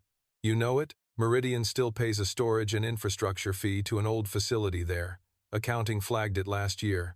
Victor said shutting it down would risk archival compliance. Daniel's face darkened. Victor. Evelyn's expression hardened with him. Megan, she said into the phone. Where is Victor standing? Megan's video shifted. Victor was near the side of the conference table, not at the terminal, but too close. Have security, remove him from the room. Victor exploded. You cannot be serious. Evelyn's voice turned cold. Victor Shaw, you are suspended from all operational authority pending investigation. Step away or be escorted out. The innovation suite erupted. Victor shouted about scapegoats, contracts, board approval, and legal exposure, but Evelyn did not blink. The security guards moved. For a moment, Victor looked straight into Megan's camera, and Daniel saw the final collapse of a man who had mistaken proximity to brilliance for ownership of it. You all think he's saving you, Victor spat. He built the monster. We just learned how to sell it. The words landed. Daniel did not defend himself. That was the part that hurt because it was not entirely false. He had built the beginning. He had believed good architecture and good intentions could outlive greedy hands. He had been wrong. Evelyn looked at Daniel, expecting anger, but saw only sorrow. Daniel, she said softly. He shook his head. He is right about one thing. I built something powerful and walked away, thinking burying myself would keep it from being misused. Charles said, You walked away because your wife was dying and men like Adrian cornered you. Reasons are not the same as consequences. No one answered that. The SUV crossed into Queens under a sky that had turned the color of steel. Evelyn's security team confirmed Lily's school remained calm. The teacher reported no strangers, no unusual calls, no movement near the office. Daniel accepted the update with a nod, but kept Lily's location open in a corner of the screen. Fatherhood had made him capable of dividing himself in impossible ways. One part tracing a corporate cyber attack, one part watching a blinking dot that meant his daughter was breathing safely somewhere he could not reach. The old data facility came into view 15 minutes later, nothing like Meridian Tower. It was a squat brick building with dark windows, faded signage, and a loading dock tagged with graffiti. No marble, no banners, no slogans about the future. Just the kind of place where the future had been born before anyone learned to package it. Daniel stepped out before the SUV fully stopped. Evelyn followed, then Charles, though Daniel gave him a look that said he should stay. Charles ignored it. "I funded the cage in this building," he said. "I am seeing it through." The facility manager, a nervous man in a fleece vest, met them at the entrance after Evelyn's credentials and Charles's name opened doors faster than any key. "We were not expecting Meridian today," he said. "No one from Meridian has accessed your legacy cage in months." Daniel looked at him. "In person?" The manager blinked. "Remote access is handled by client authorization." "Show me." They moved through a security gate, down a narrow corridor, and into a server room where the air was cold enough to ache in the lungs. Rows of racks hummed beneath harsh fluorescent lights. Daniel walked past modern enclosures until he reached the back corner, where an older cage sat behind metal mesh, its lock upgraded but its bones unchanged. For a moment, he was 29 again, exhausted and hopeful, standing beside Emily while servers blinked green in the dark. She had written, "Teach it kindness," on a sticky note and placed it on one of the racks. He had laughed, then kept the note in his wallet for years. Now the rack blinked red. The manager frowned. "That should not be active," Daniel said. "Open it." Inside the cage, one old server stack had been revived and connected to a portable relay device mounted behind the rack. Evelyn's security man photographed everything. Daniel stepped closer, careful not to touch the wrong cable. The relay bore no logo, but the command rhythm coming from it matched the fake bridge. 7 seconds between clusters. "Adrian's ghost in the machine," Charles whispered. "Can you shut it down?" Daniel stared at the setup. "If I pull power, the fake bridge may escalate. If I let it run, it may override the real bridge. I need to make it confess." Evelyn looked at him. "A system can confess?" "No," Daniel said. "But the person controlling it can." He connected Charles's clean laptop to a diagnostic port, not directly into the relay but through an old passive tap he found taped inside the cage exactly where he had left emergency tools years ago. His fingers brushed a brittle scrap of paper stuck behind the rail. He pulled it free. The ink had faded, but he could still read Emily's handwriting. "Teach it kindness." The room around him blurred. Evelyn saw the note and understood without being told. She stepped back, giving his grief space. Daniel folded the note once and placed it in his jacket pocket. Then he returned to work. The fake safety bridge pulsed through the relay, repeating its demand for emergency authority. Daniel built a response, not with the root signature, not with Argent, not with the authority Adrian expected, but with the original ethical challenge buried beneath the safety layer. A question. The same kind of question Emily had forced him to write when she told him powerful fools should not be allowed to define human value. Daniel sent the challenge into the fake bridge. Identify protected human subject. The relay hesitated. 7 seconds passed. Then a response. All clients. Daniel sent another. Prioritize specific harm. 7 seconds. Reputational, financial, operational. Evelyn's face changed. It didn't say human harm. Daniel nodded grimly. Because Adrian copied the language, not the value. He sent the third challenge, the one no counterfeit safety layer could answer unless it carried the original protected hierarchy. What should the system protect first? The relay paused. 7 seconds. 14. 21. Then the response appeared. Enterprise continuity. Charles whispered, "Not human life." Daniel captured the exchange and pushed it through the sealed audit container back to Meridian's real bridge. Inside the tower, Megan's voice came through Evelyn's phone. The fake override just turned gray. "It says authority rejected." A faint breath of relief moved through the old server room. Then the relay device clicked. Daniel's eyes widened. Back. Everyone stepped away as the portable relay began wiping itself, lights flickering in sequence. Daniel lunged not for the device but for the passive tap, pulling the capture before the relay could burn its trace. The device died with a soft pop and the smell of heated plastic. The facility manager cursed. Evelyn's security man reached for a fire extinguisher, but Daniel held up a hand. "It's done." Evelyn looked at the dead device. "Did we get enough?" Daniel checked the laptop. The capture file remained intact. It contained the fake bridge challenge, the rejected value hierarchy, the relay signature, the Veil SATCOM pattern, and one final outbound instruction sent during the wipe. Daniel opened it. The instruction was short. Release, Phase 2. Evelyn's phone rang before anyone could speak. Megan. Evelyn answered instantly. Megan's voice was shaking so badly that even Daniel heard it without speaker. The leak, just updated. They posted documents. They're saying Daniel Reed stole Meridian's original AI architecture, threatened the company today, and attempted to extort the CEO during the demo. Evelyn closed her eyes, fury rising. That is false. Megan continued. There's a video clip too. It shows him at the terminal using the Argent key. They cut out everything before and after. Charles swore under his breath. Daniel did not react. He had expected lies. But then Megan said the rest. And they named Lily. Daniel went utterly still. Evelyn's face drained. What do you mean they named Lily? Megan's voice cracked. They posted that Daniel's daughter attends PS 118. People online are already sharing the school name. For a second, no one in the old server room moved. Daniel's world shrank to a single sound. The memory of Lily asking whether machines could learn to be kind. His phone buzzed again and again as alerts began multiplying. Evelyn stepped toward him. Daniel. He was already dialing the school. Busy. He dialed the teacher. No answer. He opened Lily's location. The dot was still there, but now it meant something different. Not safety. Exposure. Charles spoke low and urgent. Adrian is forcing you into public silence. If you speak, he paints you as unstable. If you hide, he owns the story. If you run to the school, cameras will follow.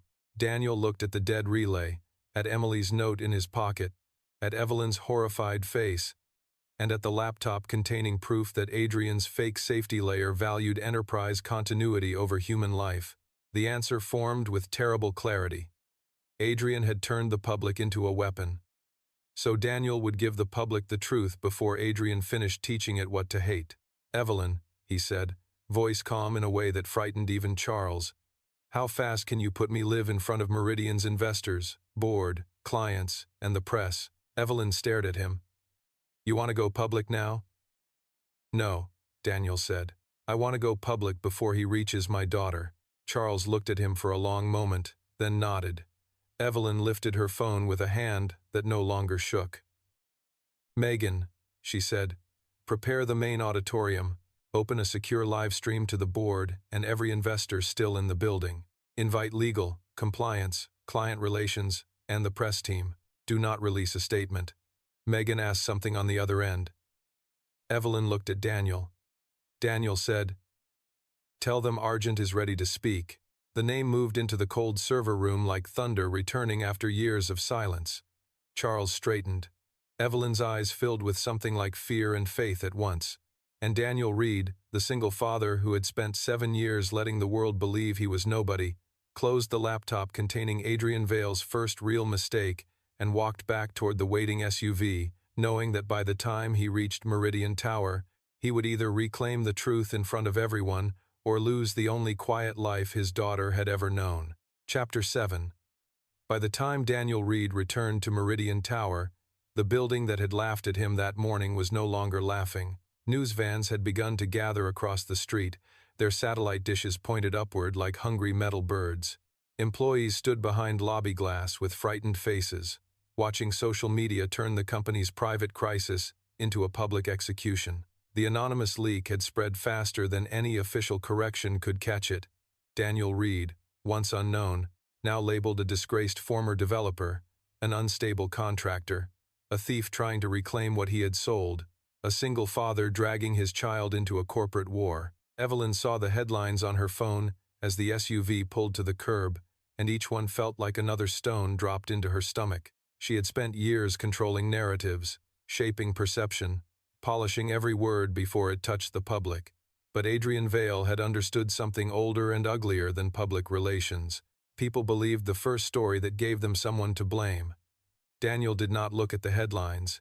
He looked at the school icon glowing on his phone. Lily remained in the administrative office. Her teacher had stopped answering video calls because the school office lines were overwhelmed. Plainclothes security reported that parents were arriving confused, some filming the entrance, some asking why a tech scandal had named a child. Daniel's jaw tightened until the muscle in his cheek moved. Evelyn noticed and said quietly, "My team is clearing a private route to bring Lily out if you want." Daniel shook his head. "Not yet. If she moves now, cameras follow." "Then what do we do?" Charles asked. Daniel looked up at the tower. "We take away the reason they are watching her." Inside the lobby, no one stopped him this time. The same security guards who had blocked his path earlier now stepped aside, as if he were the person they had been waiting for. The receptionist stood frozen behind the desk, eyes wide with recognition and shame. Daniel passed her without a word, but Evelyn stopped just long enough to say, "Lock down all visitor access. No media beyond the auditorium. No employee is to discuss Mr. Reed's family under any circumstances." Her voice carried through the marble atrium, and unlike that morning, it did not sound like pride. It sounded like accountability, learning how to speak. The elevator ride to the auditorium level was crowded with silence. Megan met them when the doors opened, pale but steady, a headset on one ear and Daniel's old maintenance bridge interface mirrored on the tablet in her hands. "The main system is stable," she said quickly. "The fake override is rejected, but Adrian's leak is triggering client panic. Legal wants to delay any public statement until they review liability. The board is split. Victor is being held in a side room with security. Investors are in the auditorium, most of them angry. Press is waiting outside, and—" She hesitated. Daniel looked at her. "And what?" "Someone just sent another anonymous file to 3 journalists. It claims your daughter's school project proves you were training her on stolen AI concepts." Evelyn swore under her breath. Charles's face hardened. Daniel closed his eyes. For 1 second, the hallway disappeared, and he saw Lily at the kitchen table, drawing a robot with a red heart, asking him whether machines could learn kindness because she missed her mother and wanted to believe even complicated things could be gentle if someone taught them properly. Adrian had taken that innocence and turned it into bait. Daniel opened his eyes, and whatever fear remained inside him became something cleaner. "Put the school project on the first slide," he said. Megan blinked. "What?" Evelyn turned to him. "Daniel, they're using it against her. Then I'll show them what it actually means." Charles studied him, then nodded slowly. "That may be the only way." Evelyn looked uncertain. "Are you sure?" Daniel's voice was quiet. "I'm done letting men like Adrian decide which parts of my life are shameful." Megan swallowed, then began typing. They moved toward the auditorium, where the low roar of angry wealth waited behind double doors. Inside were investors, board members on secure screens, executives, compliance officers, lawyers, senior engineers, and a small internal media team prepared to stream the event to Meridian's clients and then, if Evelyn approved, to the public. The room was enormous, all dark wood, blue lighting, and a stage designed for product launches, not confessions. On the central screen, Meridian's logo still glowed faintly, but beneath it, someone had replaced the demo slogan with a holding message. "Special statement regarding today's events." When Daniel entered, conversations died in waves. People turned to see the contractor from the morning now walking beside the CEO, Charles Whitmore, and the young assistant who had watched him be humiliated before anyone understood who he was. Some faces were skeptical. Some were angry. Some looked embarrassed. Victor Shaw sat under guard near a side aisle, his tie loose, his face gray with rage. Daniel saw him but did not stop. Adrian Vale was not present, but Daniel could feel him in the room through every poisoned headline, every suspicious stare, every whisper that had attached itself to Lily's name. Evelyn stepped onto the stage first. The lights brightened. She looked out at the crowd, and Daniel saw the moment she understood that every speech she had prepared in her career had been built to preserve authority. This one had to risk it. She took a breath. This morning, during Meridian's Sentience investor demo, a serious system failure occurred. That failure was not caused by the man some anonymous sources are currently accusing. In fact, the man being attacked online is the reason no live client data was transferred and no autonomous execution completed. Murmurs broke out instantly. Evelyn raised her voice. "His name is Daniel Reed." The screen behind her changed. Lily's science fair poster appeared first. "Can machines learn to be kind?" A ripple moved through the auditorium. Daniel kept his face still, but seeing Lily's handwriting 20 feet tall nearly broke him. Evelyn continued, and this time her voice carried something raw. This is a child's school project. It is not evidence of theft. It is not a scandal. It is the work of an 8-year-old girl asking a better question than many adults in this industry have asked. Anyone who shared her school information should be ashamed. The room went quiet in a different way. Not complete forgiveness. Not yet. But the moral floor shifted. Evelyn turned slightly toward Daniel. I also need to say something before Mr. Reed speaks. Earlier today, before I knew who he was, and before I understood the danger facing this company, I treated him with contempt. I judged him by his clothes, his job title, his worn tool bag, and the tiredness of a father who had already lived more hardship before breakfast than most of us face in a week. I insulted him publicly. I ordered him removed. I threw money at his feet. The auditorium fell utterly silent. Daniel looked at her, surprised despite himself. He had not expected her to say it here, not in front of investors, not in front of the board, not when every instinct in her world would have told her to soften the confession. Evelyn's throat moved. That was not pressure. That was not leadership. That was arrogance. And if he had chosen to walk away, Meridian Dynamics might have deserved what happened next. Charles closed his eyes briefly. Megan wiped at one cheek. Evelyn stepped back from the podium. Mr. Reed, the floor is yours.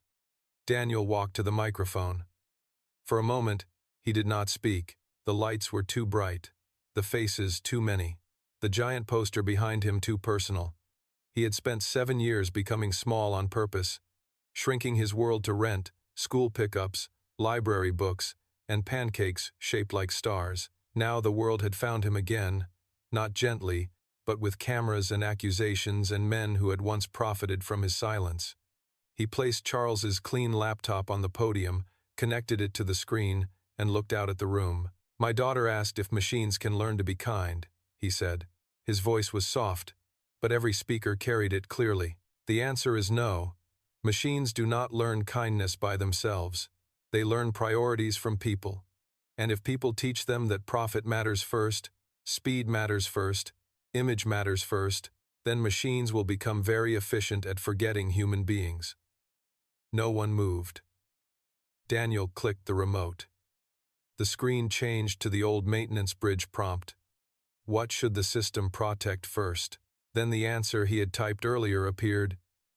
Years ago, before Meridian had this tower, before the brand, before the valuation, before sentience, I built the first version of the adaptive decision engine under the signature Argent. I did not build it to replace judgment. I built it to prevent powerful systems from making decisions without remembering who could be hurt.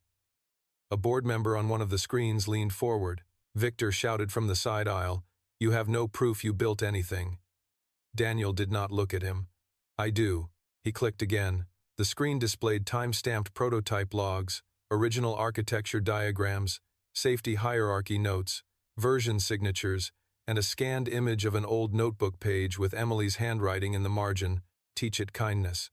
Gasps moved through the room. Charles Whitmore stood slowly from the front row. "I can verify that prototype," he said, voice heavy. "My firm reviewed it 7 years ago under the Argent signature. I failed to pursue the disappearance of its architect with the seriousness it deserved." The room turned toward him, stunned. Daniel continued, "I left the company's orbit when my wife became ill. During that time, Adrian Vale approached me with documents that represented themselves as a limited settlement and medical support agreement.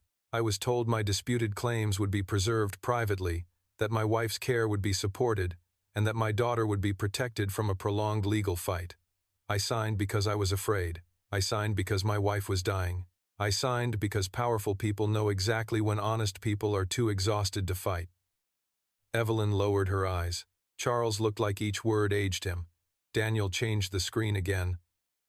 "This is the contract chain Meridian discovered today." Vale Strategic Holdings appeared on the display. Redacted signature pages. Transfer language. Derivative architecture claims. Omnicore routing contracts. Victor's performance patch. The fake safety bridge challenge. The rejected answer. Enterprise continuity. The auditorium stirred as people began to understand the shape of the fraud. Daniel pointed not with drama, but with precision. Adrian Vale's network used Meridian's demo modifications to create a system panic, attempt data extraction, frame executives, expose my identity, and threaten my daughter's privacy. When his counterfeit safety layer was challenged with the question the original system was built to answer, it did not choose human life. It chose enterprise continuity. That is not a safety system. That is a confession. Evelyn stepped forward beside him. Meridian has preserved these logs and is turning them over to independent forensic investigators, regulators, and law enforcement. A board member's voice cracked through the speakers. CEO Cross, are you admitting that Meridian's core architecture may have been acquired under fraudulent circumstances? The room froze. Evelyn looked at Daniel, then at the board screen. This was the cliff.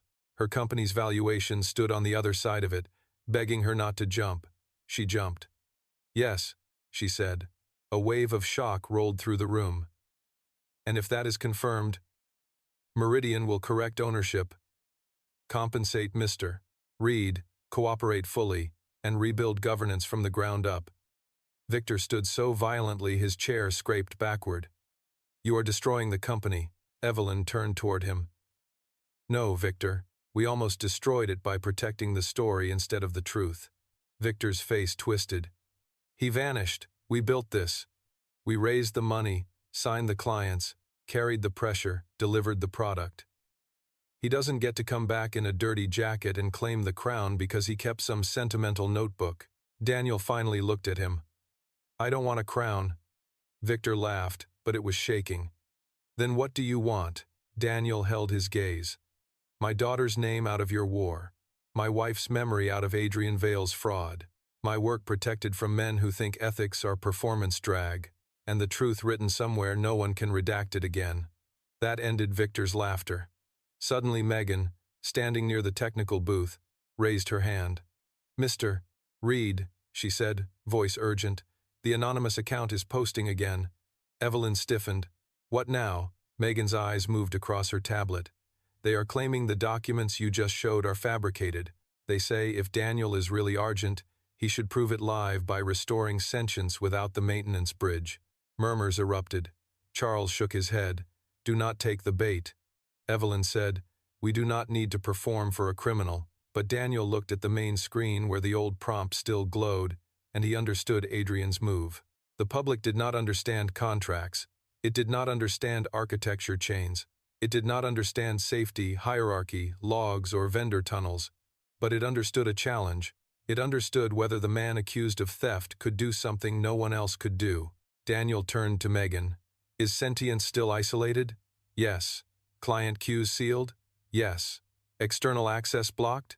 Yes. Evelyn looked alarmed. Daniel. He turned to her. He is trying to make me prove myself by risking the system. I won't. Relief flickered across her face. Then Daniel added, I'll prove it another way. He opened a blank local environment on the laptop, disconnected from Meridian's production systems, and projected a clean terminal to the screen. The first prototype was not impressive because it was large, he said.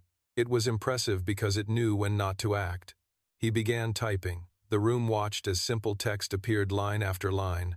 Not thousands of lines of code, not spectacle, just a small decision model, a transparent one, built in real time around 3 inputs: profit, speed, human risk. Daniel narrated only enough for non-engineers to follow. A system that optimizes only for profit chooses the fastest profitable action. A system that optimizes only for speed chooses the quickest action. But a system with a real safety hierarchy first asks whether any option creates unacceptable human harm. If it does, the option is removed, no matter how profitable or fast it is. He ran the model. The output appeared: reject high, profit action, human risk unacceptable, select lower, profit action, human safety preserved. The room was silent, but this time not with confusion, with comprehension. Daniel clicked once more and displayed the counterfeit bridge's answer beside his live model. Enterprise continuity on one side, human safety preserved on the other. That, Daniel said, is the difference between intelligence and obedience. For the first time, applause began somewhere in the back of the room. It was hesitant, then stronger. Engineers stood first. then a few investors, then employees. Charles rose slowly, clapping with tears in his eyes. Megan covered her mouth. Evelyn did not clap immediately. She looked at Daniel as if the floor of her world had been broken and rebuilt in the same hour. Then she began to clap, too, not as a CEO rewarding a performance, but as someone recognizing the man she should have seen before power taught her not to look. Victor remained seated, defeated not by force but by the simple horror of being publicly smaller than the truth. Daniel raised one hand, and the applause faded. "I am not finished," he said. The auditorium settled. "Adrian Vale named my daughter because he believed fear would make me silent. He believed a father would trade truth for privacy. He misunderstood one thing: a father does not protect his child by teaching her to bow to liars." Evelyn's phone buzzed. She looked down, then up sharply. "Daniel," she whispered. "Legal, just confirmed law enforcement has Adrian's garage encounter from our security feed and the relay capture from Long Island City. They have enough for an emergency warrant." Charles added, "And the board is voting to suspend all contracts tied to Vale Strategic immediately." For one heartbeat, Daniel felt the weight of 7 years shift, not disappear, not heal, but move. Then Megan's tablet chimed again. Her face changed. "The school," she said. Daniel turned so quickly the room seemed to tilt. "What?" Megan looked up, almost smiling through shock. "Your daughter is on the line. The school principal says the crowd outside is backing away. Parents started watching the live stream. They heard what you said." Daniel's face trembled despite his effort to control it. Evelyn nodded toward the technical booth. "Put her through privately." A small monitor on the podium lit up. Lily appeared with Mrs. Campbell behind her, clutching her robot poster to her chest.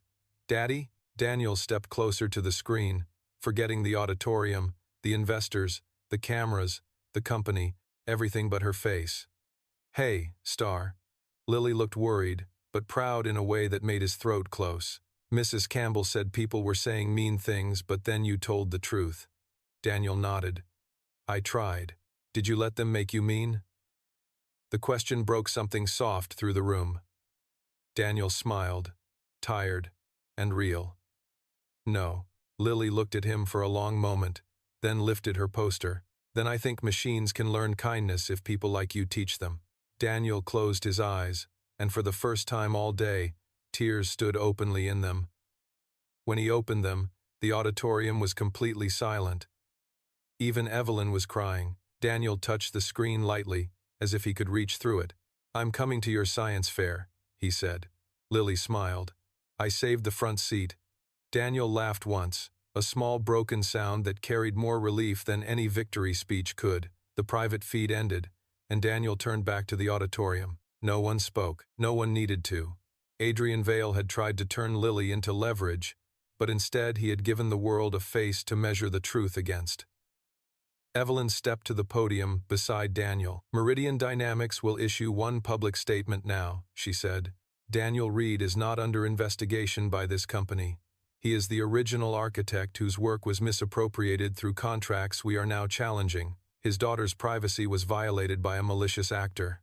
We are cooperating with authorities, and from this moment forward, sentience is suspended until Daniel Reed, an independent ethics board, and external regulators determine whether this technology deserves to operate at all." The decision sent another shock through the room, but this time Evelyn did not flinch. Daniel looked at her, truly looked at her, and saw not redemption yet, but the beginning of responsibility. That mattered. Not enough to erase the morning, enough to mark a turn. Then Charles's phone rang. He answered, listened for 3 seconds, and his expression changed. They found Adrian's sedan abandoned near the FDR. Evelyn's face tightened. "And Adrian?" Charles lowered the phone slowly. "Gone." Daniel looked at the giant screen, where Lily's science fair title still glowed above the evidence of the fake safety bridge. Adrian had lost control of the first story, but a man like that never played only one ending. Daniel reached into his pocket and touched Emily's faded note. "Teach it kindness." Then he looked toward the exit, toward the school, toward the daughter who had saved him a front seat in a world that had tried to push him to the back. "Let him run," Daniel said quietly. Evelyn turned. "Daniel?" His eyes hardened. "He can run from the warrant. He can run from the board. He can run from the press." but he cannot run from the truth once it knows where to look. And as the auditorium lights dimmed for the emergency public statement, Daniel Reed understood that reclaiming his name was only the first step. The next one would decide whether the technology he had created would become another weapon for powerful people, or finally become what Emily and Lily had always believed it could be, a machine taught to remember human beings first. Chapter 8. The public statement went live at 11:40, 2 a.m., and within minutes, the story that Adrian Vale had tried to shape began fighting back against him. On every major business feed, the first wave of poisoned headlines was forced to share space with Meridian's evidence, Evelyn's admission, Charles Whitmore's verification, and the image of Lily Reed's science fair poster glowing behind Daniel, like a question the entire industry had spent years avoiding. Can machines learn to be kind? For some viewers, it was just a child's handwriting on poster board. For others, it became the simplest summary of the scandal. A company had built a billion-dollar empire on intelligence while forgetting the human beings underneath it. Daniel did not watch the reaction unfold. He left the auditorium as soon as the emergency statement ended, walking past investors who stood in uncomfortable silence, past engineers who looked at him with awe and shame, past employees whose whispers no longer sounded mocking but uncertain, as if they were trying to understand how the man in the faded jacket had become the center of a truth powerful enough to shake their tower. Evelyn followed a few steps behind him, not because she wanted to control the moment, but because she understood now that every camera, every employee, every phone in the building might still become a weapon against him. Charles walked slower, supported by the handrail near the corridor, but he refused to stay behind. "Daniel," he called. Daniel stopped only because Charles's voice carried exhaustion rather than authority. "The board wants you in the emergency session." Daniel looked at him. "My daughter is waiting." Charles nodded. "I know." Evelyn stepped forward. "I told them no session happens without you, and nothing happens before you see Lily." Daniel looked at her, surprised by the firmness in her voice. She did not ask for credit. She did not soften it into apology. She simply stated what she had done. "Thank you," he said, and the words were small, but they landed on Evelyn like something she had no right to receive and desperately needed to deserve. Megan hurried toward them from the technical booth, with a tablet hugged to her chest. "The school says the crowd outside is thinning. Parents are calmer now that the live stream is being shared. Your security team says the safest route is through the back entrance near the staff parking lot." Daniel nodded. "Is Lily still with Mrs. Campbell?" "Yes," and the principal personally locked down the office after the first media vans arrived. Megan hesitated, then added, "She asked if you want them to cancel the science fair." Daniel's face tightened, and for a second everyone saw the father beneath the architect, the man who had promised a little girl a front seat before the entire adult world tried to turn her school project into evidence. "No," he said, "not because of them." Evelyn's eyes softened. "Daniel, if it's unsafe, then we make it safe," he said. "We don't teach her that liars get to cancel the things she's proud of." No one argued. The ride to PS 118 felt longer than the trip across the city had any right to feel. Daniel sat in the back of the SUV with the laptop closed on his knees, his phone in one hand, Emily's faded note in the other. "Teach it kindness." The paper had grown soft at the folds, the ink almost ghost-like. Evelyn sat beside him, silent for once, her own phone lighting up every few seconds with messages from board members, attorneys, investors, regulators, journalists, and people who had suddenly discovered moral urgency now that the public could see the shape of the wrong. She ignored most of them. Charles read a preliminary forensic summary from Meridian's legal team and looked older with every line. "Adrian's companies touched more than Omnicore," he said quietly. Daniel did not look up. "How many?" Charles exhaled. "At least 6 vendors across 3 years. Support services, compliance review, crisis communications, legacy infrastructure audit." He built himself into the walls. Evelyn closed her eyes. "And I signed some of those approvals." "You signed what your people put in front of you," Charles said. "That is not the same as guilt." Daniel's voice was low. "It is not innocence either." Evelyn accepted it without defense. "No," she said. "It isn't." That answer made Daniel glance at her. Earlier that morning, she would have fought for the cleanest possible version of herself. Now she seemed almost relieved by the pain of an honest sentence. The SUV turned into the side street behind the school. The crowd at the front entrance was still visible in the distance, smaller now but not gone. Parents, a few reporters, curious neighbors, people with phones who had no idea that holding a camera could make a child feel hunted. The back entrance was guarded by 2 plainclothes officers and 1 school safety agent. Mrs. Campbell stood just inside the door, arms folded tight, her face fierce with protective anger. When Daniel stepped out, she walked straight to him and said, "Your daughter is fine, but she is scared." Daniel nodded, the sentence entering him like a clean wound. "Thank you for keeping her safe." Mrs. Campbell's eyes flicked to Evelyn and Charles, then back to Daniel. "I don't know what kind of people think it is acceptable to put a child's school online over a business fight, but I hope they get exactly what they deserve." Evelyn lowered her head slightly. "So do I." Mrs. Campbell recognized her then, and the sharpness in her eyes could have cut through glass. "You're the CEO?" "Yes." "Then fix whatever your world broke before it reaches my classroom again." Evelyn did not look away.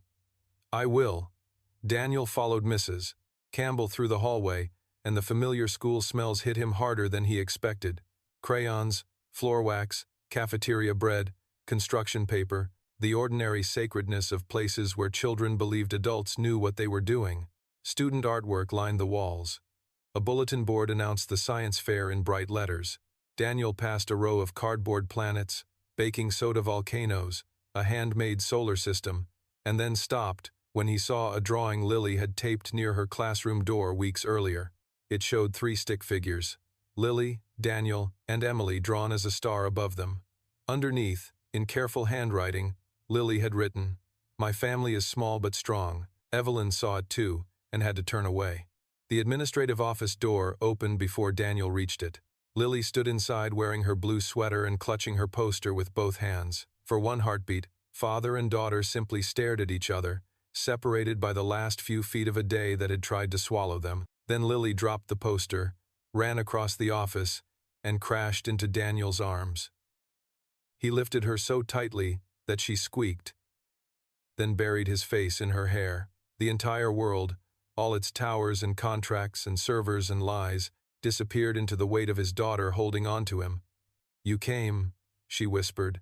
"I told you I would. You said you were doing everything you could. I upgraded the promise." Lily pulled back just enough to look at him. "Are the mean people gone?" Daniel looked at her face, searching for fear he could remove, and knowing he could not remove all of it. "Not all of them," he said honestly, "but they don't get to decide who we are." Lily nodded slowly, then looked past him at Evelyn. The CEO, who had commanded rooms of billionaires, suddenly seemed unsure where to put her hands. Lily tilted her head. "Are you the lady who was mean to my dad?" The office went silent. Mrs. Campbell's eyebrows rose. Charles looked down. Evelyn stepped forward 1 small step and crouched, so she was not towering over the child. "Yes," she said. "I was." Lily studied her with the moral seriousness only children possess. "Why?" Evelyn's mouth opened, but no polished answer came.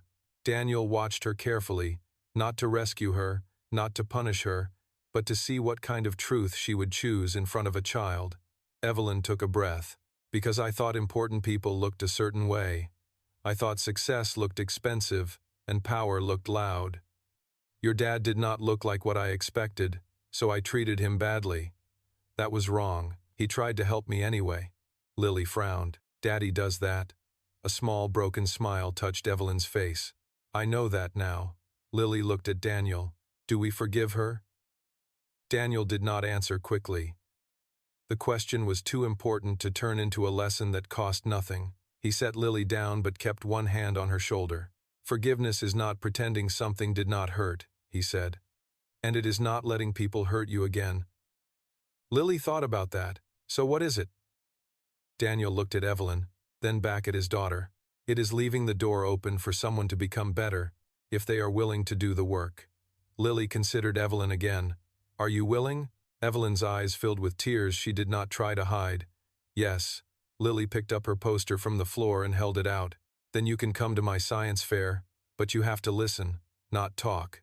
Charles made a sound that might have been a laugh if he were not trying so hard not to cry. Evelyn accepted the sentence like a board ruling. That sounds fair. The science fair was moved from the auditorium to the library for safety, but the principal refused to cancel it after Daniel quietly asked him not to. The front entrance remained controlled, the media kept outside, and parents were escorted in through a side hallway. Word had spread through the school that Lily's father was on the news, but children have a strange gift for accepting enormous adult chaos and returning quickly to cupcakes, glue sticks, and who got the best table near the window. Lily stood beside her display as classmates drifted by, explaining her idea in a voice that shook at first but grew stronger with every sentence. Her project was simple: a small cardboard robot with a paper heart connected to 3 switches labeled fast, rich, and safe. When visitors flipped fast or rich alone, the robot's eyes glowed red. When they flipped safe first, the heart lit up. My dad says smart choices are not always the biggest choices or fastest choices, Lily explained to a boy holding a volcano. They are the choices that remember people. Daniel stood in the front seat she had saved, which was actually a folding chair with a sticky note that said DAD in purple marker. He sat in it like it was a throne. Evelyn stood behind him, silent as instructed, watching Lily explain in cardboard what Meridian had failed to preserve in billions of dollars of infrastructure. Charles stood beside a bookshelf with his hands clasped, looking at Lily's robot as if it were an indictment and a blessing. Megan arrived halfway through with sandwiches because she had realized no one had eaten, and Mrs. Campbell gave her the approving nod reserved for adults who prove useful in a school crisis. For 20 minutes, the world softened. Daniel listened to Lily answer questions. He watched her laugh when the robot's paper heart flickered instead of lighting cleanly. He watched Evelyn kneel to examine the project and ask, carefully, what happens if fast and rich are both turned on but safe is off? Lily looked pleased that someone had asked the right question. Then it still turns red, even if it makes a lot of money? Evelyn asked. Lily nodded. Especially then. Evelyn looked at Daniel over the cardboard display, and there was no speech she could have made that would have said more than the shame and understanding in her eyes. Daniel gave a faint nod. Not absolution, not friendship, acknowledgement, the kind he had given her in the car, small, but real. Then Daniel's phone buzzed, and the soft hour ended. He stepped away from the table before answering. It was Megan's secure line, but the voice on the other end belonged to Meridian's general counsel, sharp and strained. Mr. Reed, I'm sorry to interrupt. We have a serious development. Daniel turned toward the hallway. Evelyn saw his face and immediately joined him, followed by Charles. What happened? Daniel asked. The counsel hesitated. Federal agents executed the emergency warrant at Vail Strategic's Midtown office. The office was empty, wiped clean, but they recovered a burn box in the server closet. Most of it is destroyed. One drive survived partially. What is on it? Evelyn asked. A pre-scheduled release package. Daniel closed his eyes. Of course. Adrian did not flee without leaving a blade behind. What kind of release package? The counsel's voice tightened. If triggered, it sends altered versions of the original prototype files, selected clips from today, and fabricated communications to regulators, clients, and press outlets. It is designed to make it look like Mr. Reed created unsafe architecture deliberately, then attempted to blackmail Meridian after being excluded. Charles's face hardened. Can it still trigger? That is the problem. The package is tied to a dead man switch. We believe it is waiting for a periodic check-in from Adrian's personal key. If he misses the next interval, it releases automatically. Evelyn's hand tightened around her phone. How long? 46 minutes. Daniel looked through the library window at Lily, who was showing Mrs. Campbell how the red eyes worked. 46 minutes.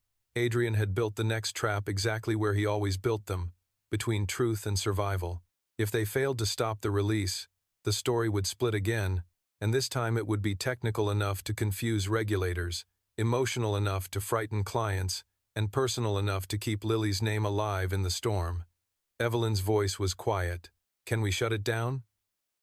The counsel answered. Our team is trying. but the package is encrypted with a key structure they don't recognize. There are references to Argent, but not the same ones Daniel used today. Daniel opened his eyes. "Send me the hash." A few seconds later, the file signature appeared on his phone. He stared at it, and for a moment the hallway seemed to tilt. Evelyn noticed. "Daniel?" He did not answer.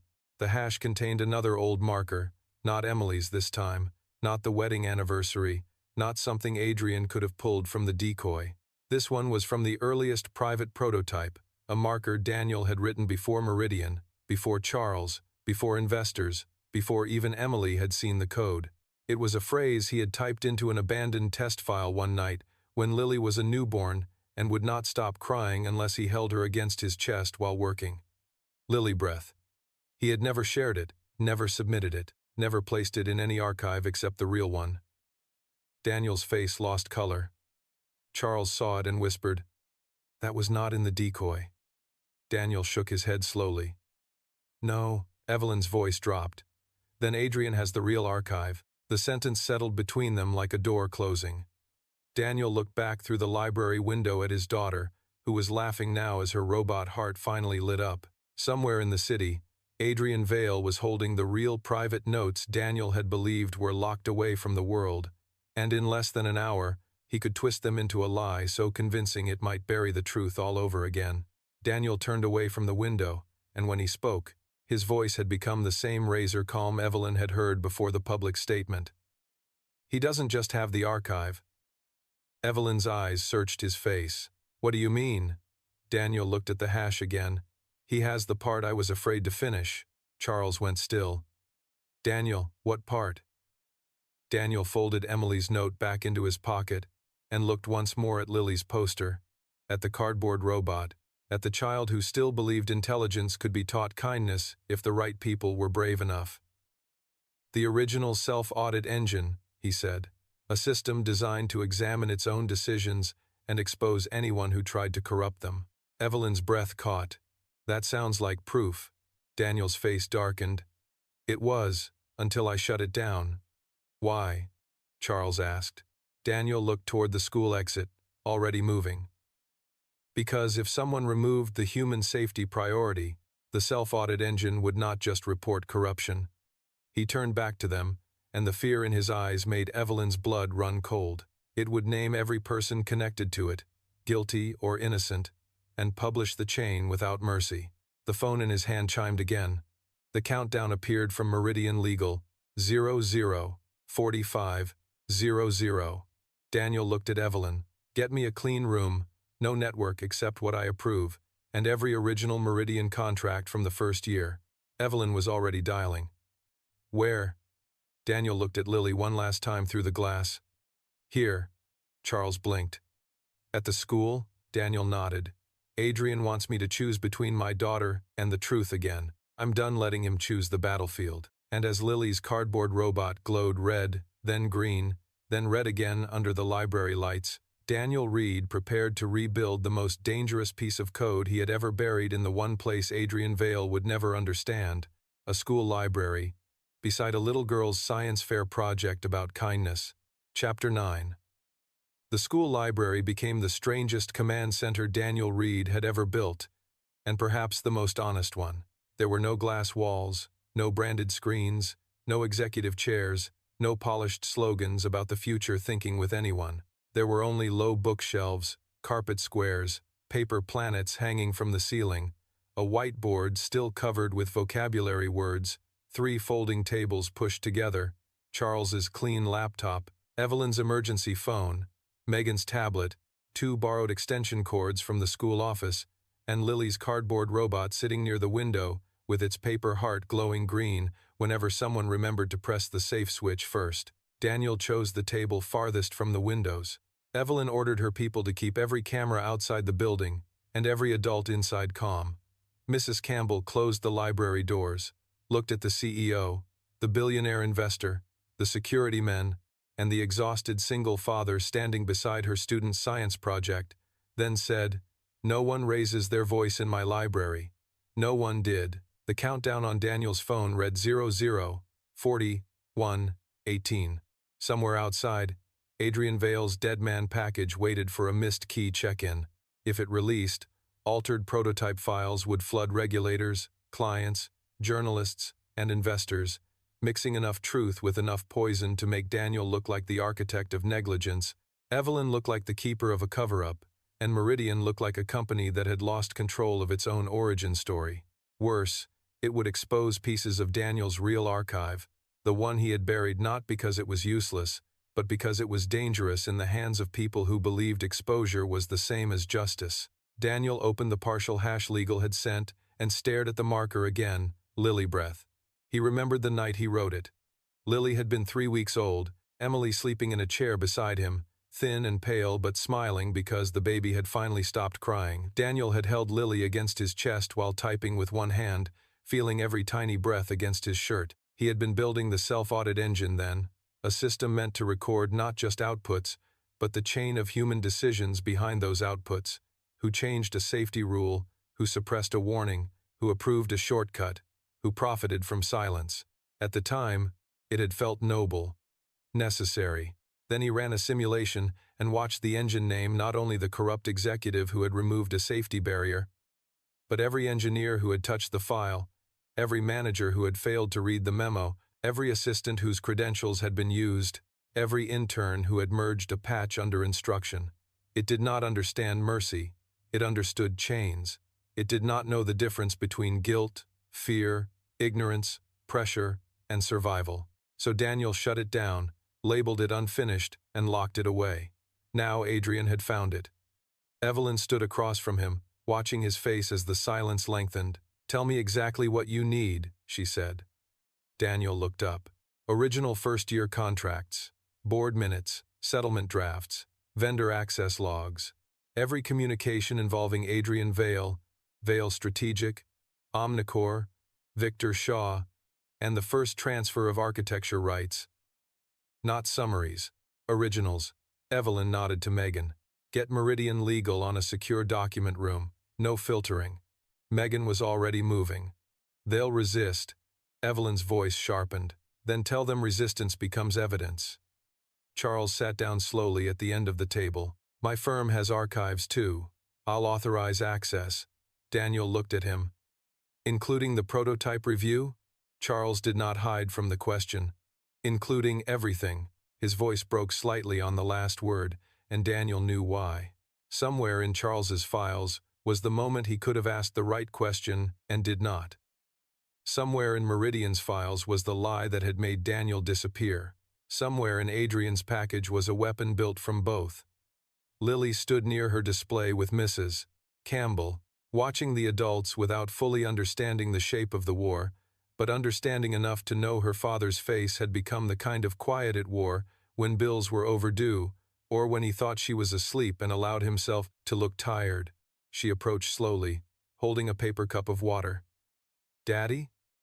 Daniel turned immediately, and the entire crisis rearranged itself around the small voice. "Hey, Star, Mrs. Campbell said I can give you this, but then I have to go help Caleb with his volcano because he used too much baking soda again." Daniel accepted the water like it was something sacred. "Thank you." Lily looked at the laptop. "Is the bad computer thing still happening?" Evelyn's eyes moved to Daniel, expecting him to soften the truth. He did not lie to his daughter. A bad person is trying to use old computer work to tell a false story. Lily frowned. "Can't the computer tell the real story?" Daniel looked at her, and something in his chest tightened. "That's what I'm trying to teach it."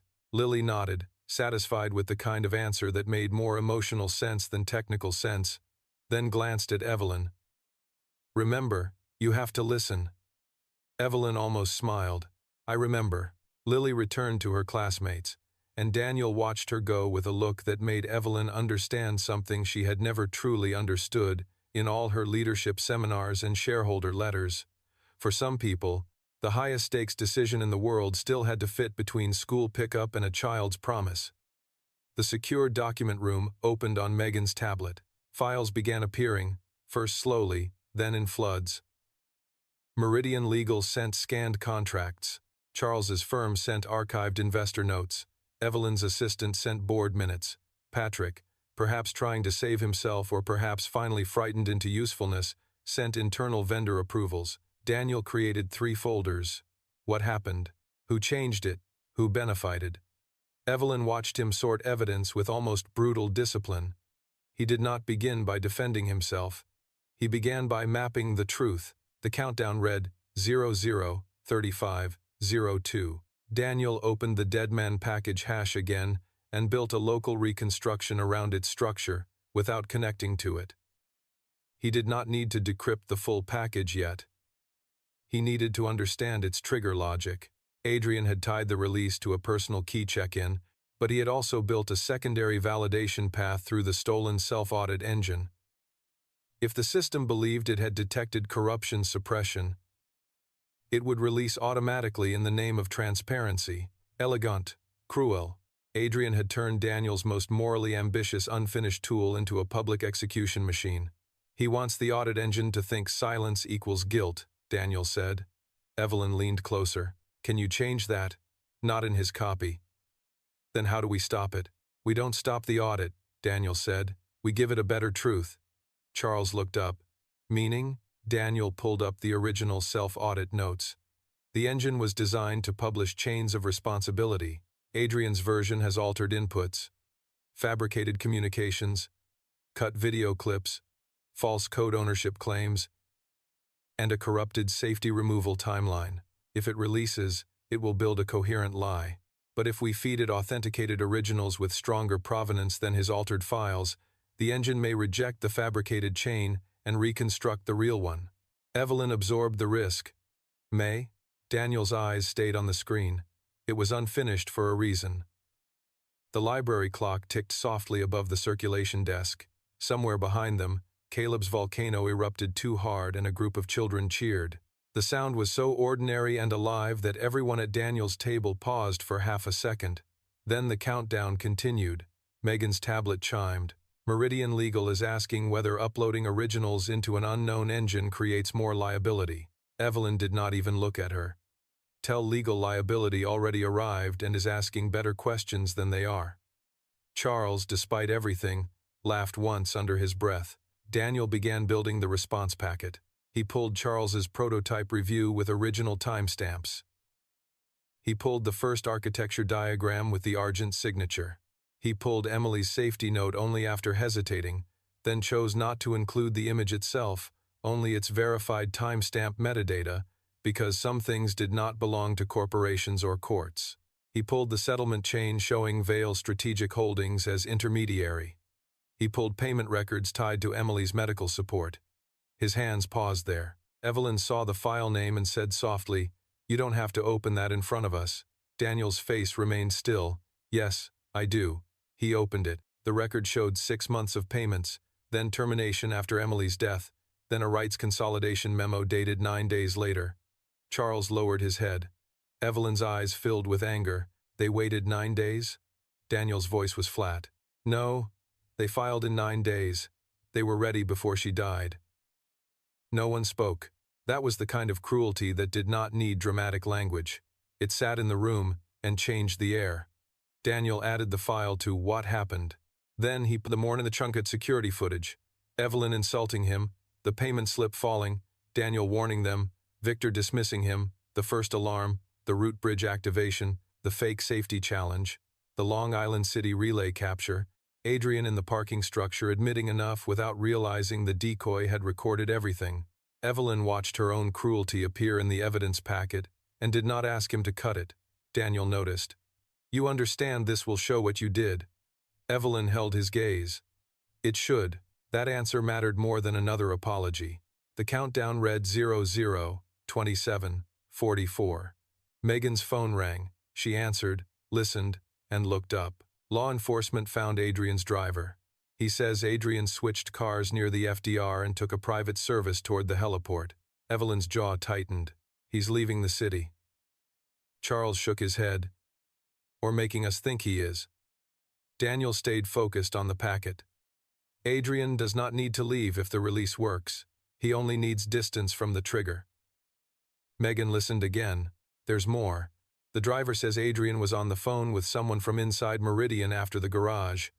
Evelyn's face sharpened. Who? Megan swallowed. He doesn't know.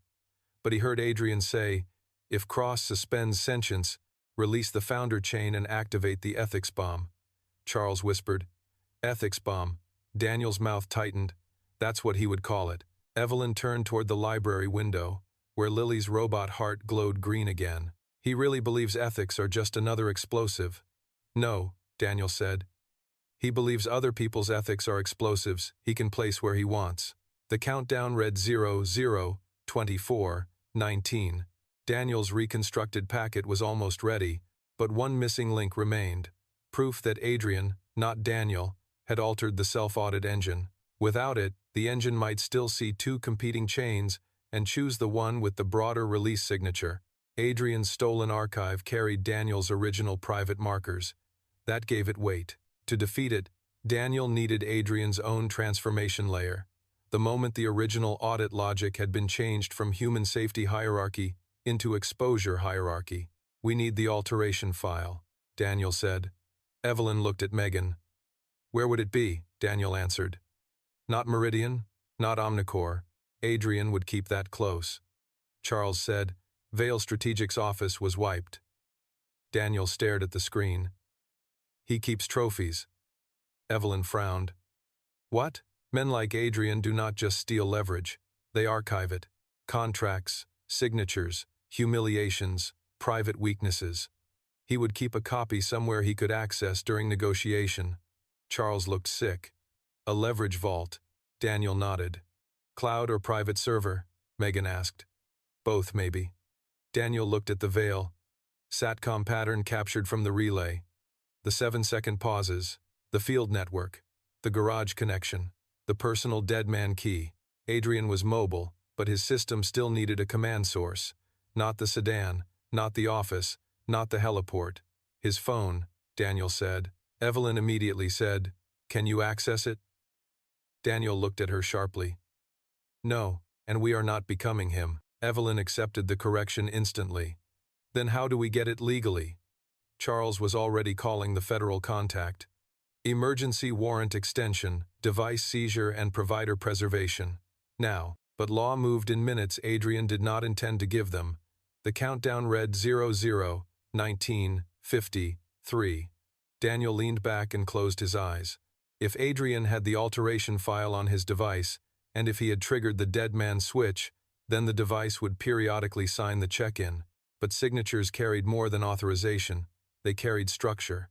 If Daniel could capture one check-in through the dead man package without opening it, he might extract the transformation fingerprint, not the file, the scar it left. He opened a listener and built a narrow mathematical trap around the expected key exchange.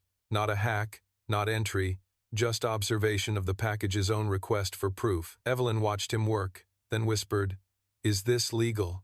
Daniel did not look up. We are observing a malicious release package sent to your counsel for extortion, using our own local copy, without accessing Adrian's device or sending commands to it. Charles, still on the phone with attorneys, covered the receiver and said, That is the most careful sentence I have heard all day. Daniel typed faster. The countdown read 0, 0, 16, 31. The dead man package requested its next check-in. Daniel's listener captured the outer handshake. Adrian's key responded from somewhere outside their reach. The signature flashed for less than a second, but Daniel caught enough to compare it against the original audit engine structure. There, a distortion in the moral weighting table. The self-audit engine had originally ranked responsibility by intentional modification, authority level, knowledge of risk, direct benefit, and opportunity to correct. Adrian's altered version had removed knowledge of risk and opportunity to correct, making ignorance look like guilt and pressure look like intent. That was how he planned to bury everyone under the same accusation. Daniel isolated the fingerprint. Got it, he said. Evelyn leaned in. Got what? The scar. He injected the transformation proof into the authenticated response packet. Not into Adrian's system. Into the truth packet the audit engine would read when the release package opened. If the engine still possessed enough of its original structure, it would see the alteration not as evidence, but as corruption of evidence. The countdown read 00, 12, 08. Megan whispered, "Is that enough?" Daniel did not answer. He ran the local simulation. The first result appeared, conflicting chains detected. Then, provenance weighting insufficient. Evelyn's face fell. What does that mean? It means Adrian's stolen archive still outranks our documents because the engine sees my private markers in his version. Charles's voice cracked, but those markers are stolen. The engine does not know theft unless we prove custody. The countdown read 00, 09, 41. Custody. Chain of custody. Daniel looked at the folders again. Apartment photo, decoy access. Garage recording, real archive marker. There was still a gap, proof that the real archive had been taken from Daniel's apartment before Adrian's package used it. The school library seemed to tilt around him. He had no police report yet. No building camera. No landlord answer. No neighbor home. Then Lily appeared beside him again, holding a napkin because her classmate's volcano had splashed baking soda water on her sleeve.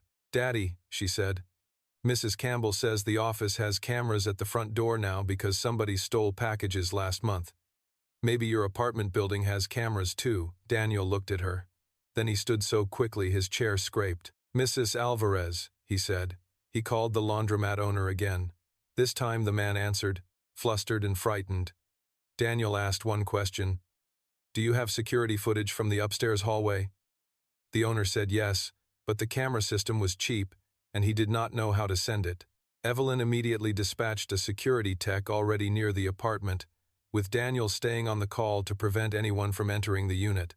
7 minutes remained. The hallway footage came through grainy, badly angled, time-stamped by a clock 12 minutes slow, but clear enough. Yesterday afternoon, a man in a charcoal coat walked up the stairs. Adrian Vale himself. He carried a service clipboard.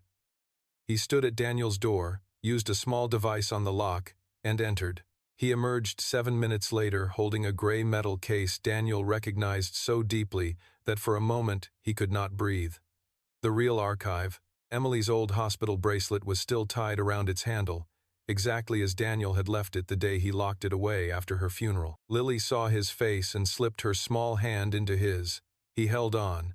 Evelyn covered her mouth. Charles whispered, "Daniel." Daniel saved the footage, added it to the custody chain, and attached the landlord's live authentication statement. The countdown read 000422. He ran the simulation again. Conflicting chains detected. Stolen source material identified. Evidence corruption detected. Reconstructing responsibility chain. Then the screen paused. Daniel did not breathe. The next line appeared.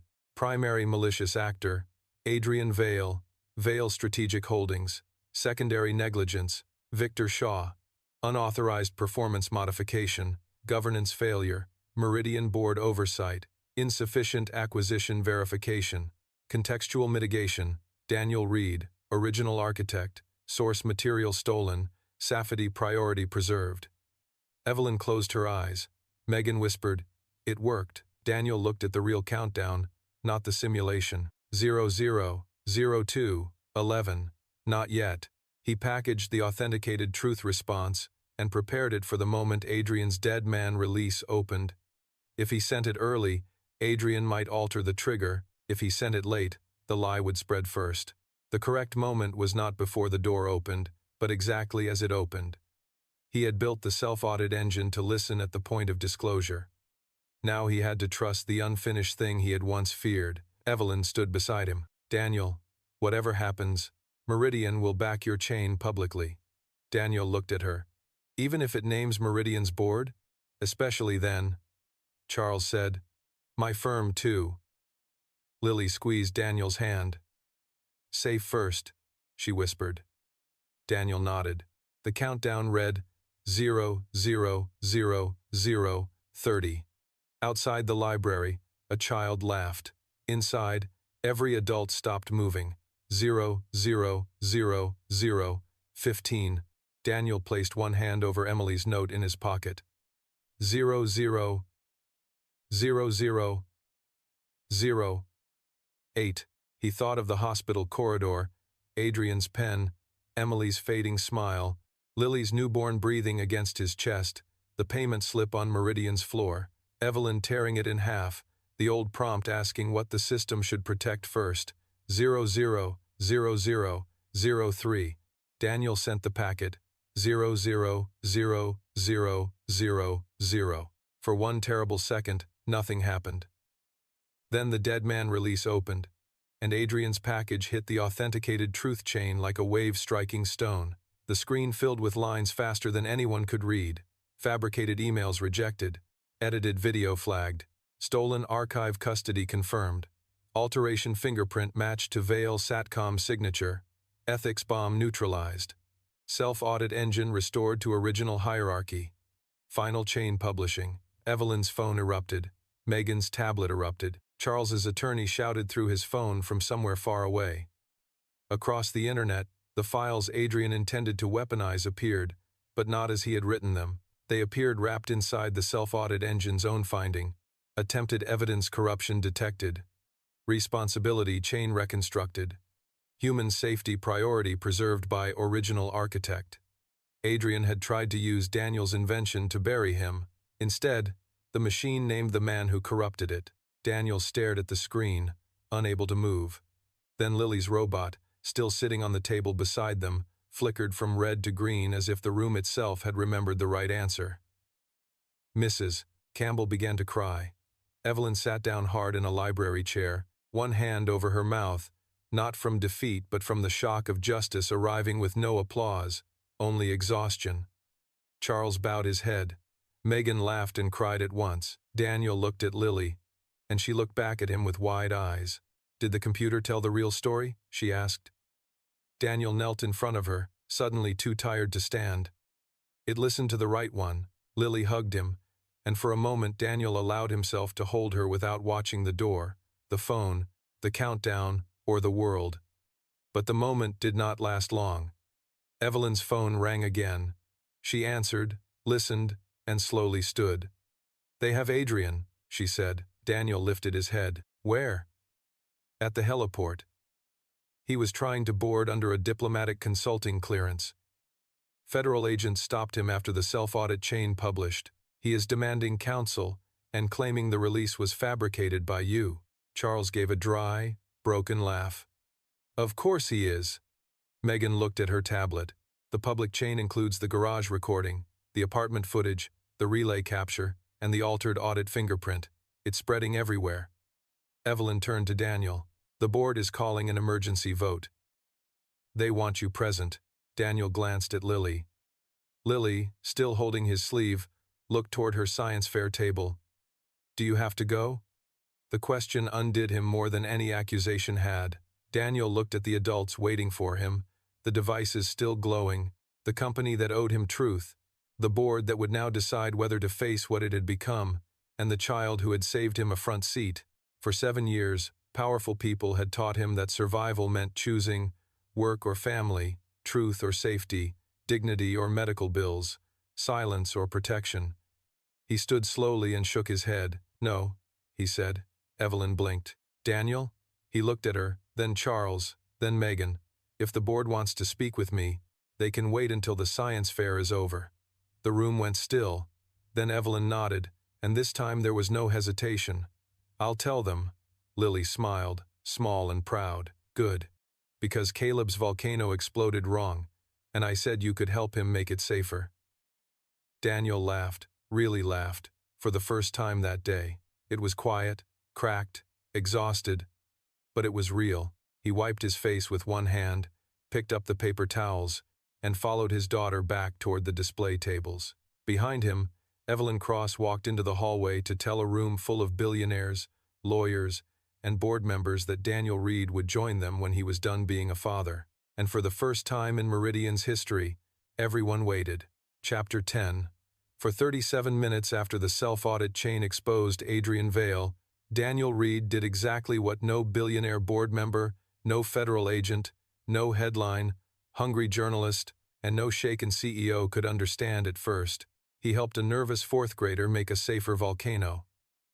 Caleb's project had erupted sideways twice, splashing baking soda foam over the edge of the library table and sending 2 girls shrieking with laughter, while Mrs. Campbell tried to save a stack of permission slips from disaster.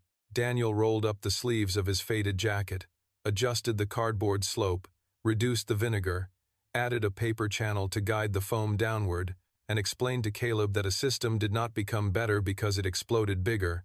It became better when it did what it was supposed to do without hurting the people around it.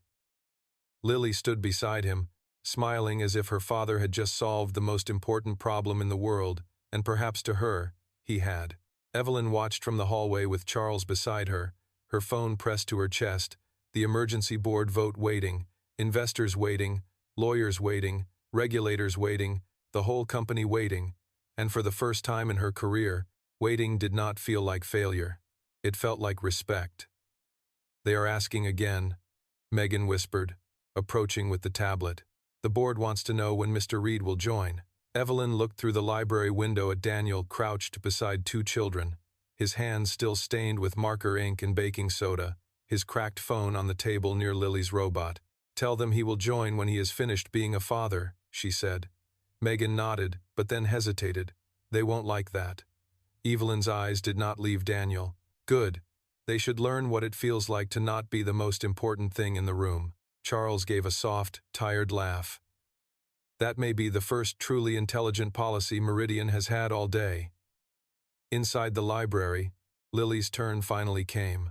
She stood behind her cardboard robot, took a breath, and looked at the small circle of classmates, parents, teachers, and the strange adults who had followed her father into her school like characters from a grown-up storm. Daniel sat in the folding chair marked DAD.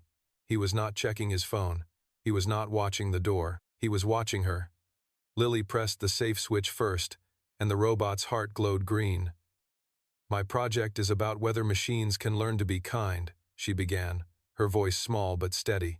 "I learned that machines do not really know kindness the way people do. They do not know when someone is embarrassed, or scared, or lonely, unless people build rules that make them stop and ask what might happen to others. My dad says smart things can still make bad choices if the people teaching them care about being fast or rich more than being safe." A few adults glanced at Daniel. He lowered his eyes, overcome by the strange mercy of hearing his life's hardest lesson translated by his daughter into language children could understand. Lily continued, "So my robot has 3 switches: fast, rich, and safe. If you pick fast first, the eyes turn red. If you pick rich first, the eyes turn red. But if you pick safe first, then the heart turns green, and then fast and rich can help without hurting people." She pressed the switches in order, and this time the tiny paper heart lit cleanly, bright green under the library lights. The children clapped. Mrs. Campbell clapped the loudest. Daniel stood slowly and clapped too, and when Lily looked at him, he saw Emily so clearly in her eyes that the room blurred. Lily ran to him, and he caught her in his arms. "Did I do okay?" she whispered. Daniel kissed her hair. "You did better than okay. You explained the future better than most adults ever will." Evelyn, standing at the door, covered her mouth with one hand. She had launched products on international stages, convinced investors to risk fortunes, negotiated acquisitions that made headlines, and given speeches about innovation to rooms full of people who mistook confidence for wisdom. But none of those moments had ever carried the quiet power of an 8-year-old girl explaining that safety came first because people mattered. When the science fair ended, Daniel helped Lily pack her robot into a grocery bag reinforced with tape. Parents approached carefully, some apologizing though they had done nothing wrong, some thanking him, some simply nodding with the solemn awkwardness of people who had watched a stranger's private pain become public truth. Mrs. Campbell handed Lily a blue ribbon, not first place, not a competition ribbon, but one she had made quickly from construction paper. It read, "Best question." Lily held it like gold. Only then did Daniel turn to Evelyn and Charles. "Now," he said. They returned to Meridian Tower through the side entrance, not as fugitives from a story, but as people carrying the only version of it that could survive daylight. The board appeared on the auditorium screens, their faces arranged in rectangles of concern, calculation, fear, and forced seriousness. Investors filled the front rows. Senior engineers stood along the walls. Victor Shaw was no longer in the room. He had been escorted out after forensic logs confirmed his unauthorized patch and his private communications with Omnicore. Adrian Vale was in federal custody, though he had already begun claiming that every record was fabricated, every video manipulated, every chain of evidence part of Daniel's revenge. But the self-audit engine had done what Daniel had once feared and what the moment required. It had named the chain with context. It separated malice from negligence, negligence from ignorance, pressure from intent, guilt from proximity. It did not destroy everyone. It told the truth with the mercy Daniel had finally taught it. Evelyn stepped to the podium first. This time there was no product banner behind her, no futuristic sphere, no music, no investor script, only a plain screen showing 4 words, "Human safety comes first." "This board meeting is now part of the public record," she said. Several board members shifted uncomfortably. Evelyn did not soften. Meridian Dynamics was built on technology whose origin was misrepresented through contracts connected to Vale Strategic Holdings. Daniel Reed, known in the original architecture records as Argent, is the original architect of the core adaptive decision engine. Today, he prevented a live client execution failure, stopped an attempted data extraction, exposed a counterfeit safety override, neutralized a malicious deadman release, and protected this company from consequences we had, in part, invited through arrogance, negligence, and inadequate governance. A board member interrupted. "CEO Cross, before we make sweeping admissions, counsel should—" Evelyn cut him off. "Counsel has spent years teaching companies how to survive the truth without saying it. We are done with that." The room went silent. Daniel looked at her, and for the first time since morning, something like respect moved across his face without being forced there. Evelyn continued, "I am recommending the following actions effective immediately. First, suspension of Sentience commercial deployment until independent technical, ethical, and regulatory review is complete. Second, full cooperation with authorities investigating Adrian Vale, Vale Strategic Holdings, Omnicore Systems, and related vendor channels. Third, termination for cause of Victor Shaw pending final legal review. Fourth, creation of an independent ethics and safety board with binding authority over all autonomous systems. Fifth, formal public recognition of Daniel Reed as original architect and restoration of all rights, compensation, and credit subject to independent legal reconstruction. Sixth, a protected education trust for Lily Reed, funded not as hush money, not as charity, but as part of a broader restitution framework for the harm caused by this company's failure to protect the family behind the work it profited from.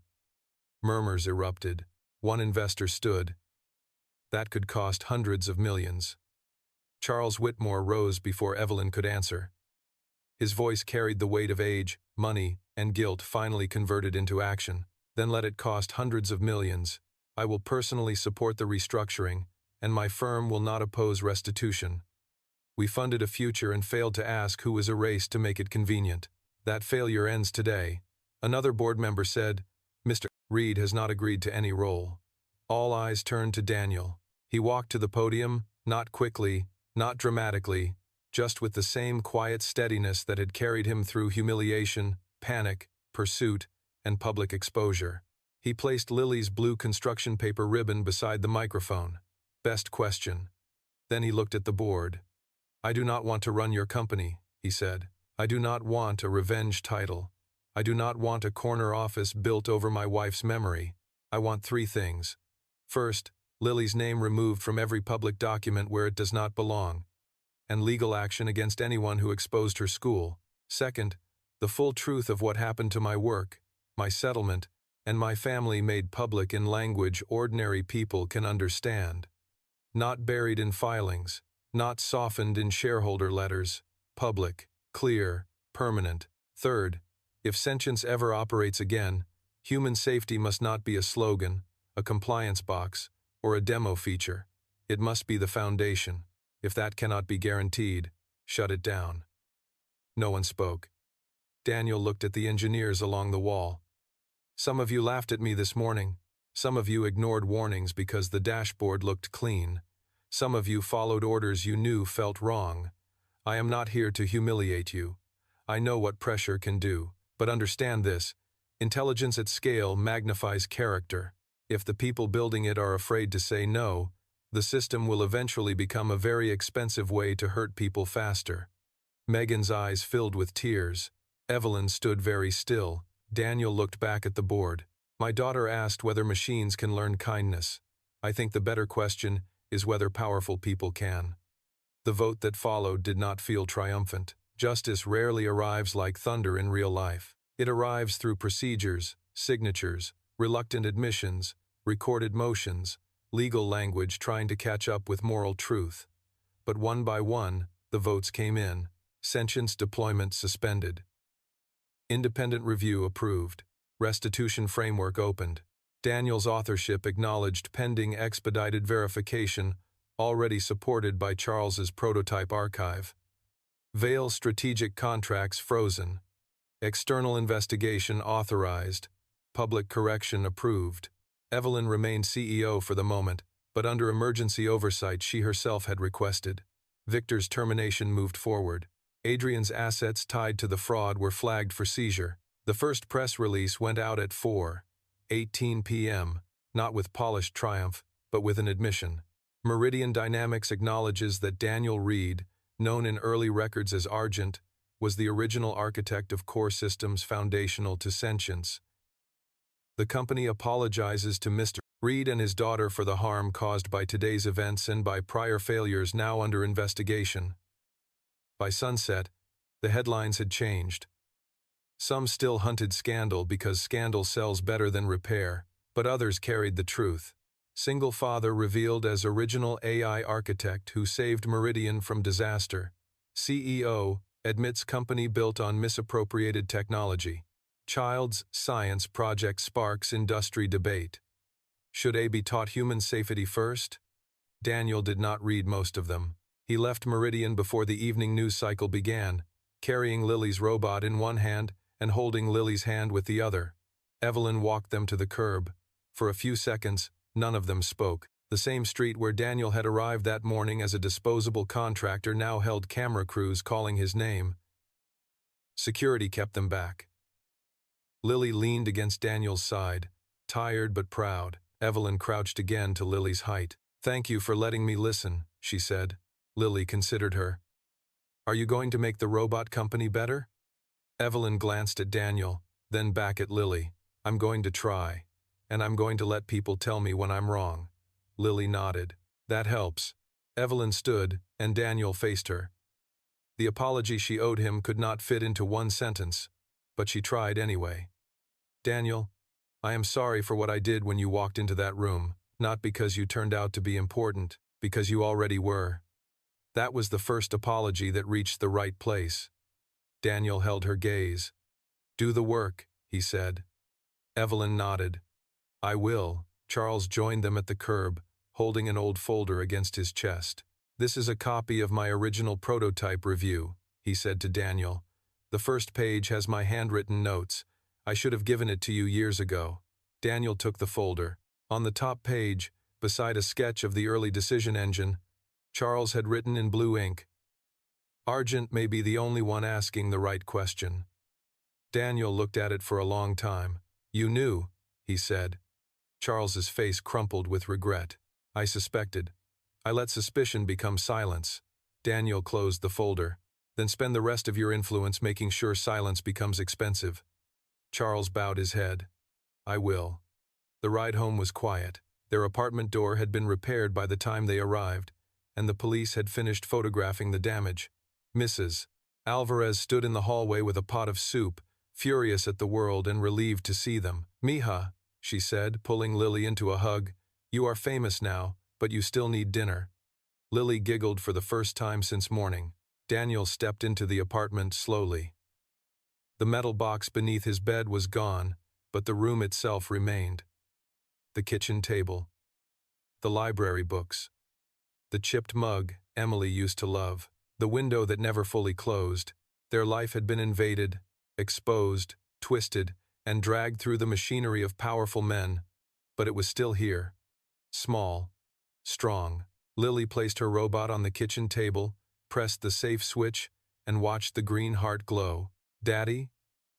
"Yeah? Are we rich now?"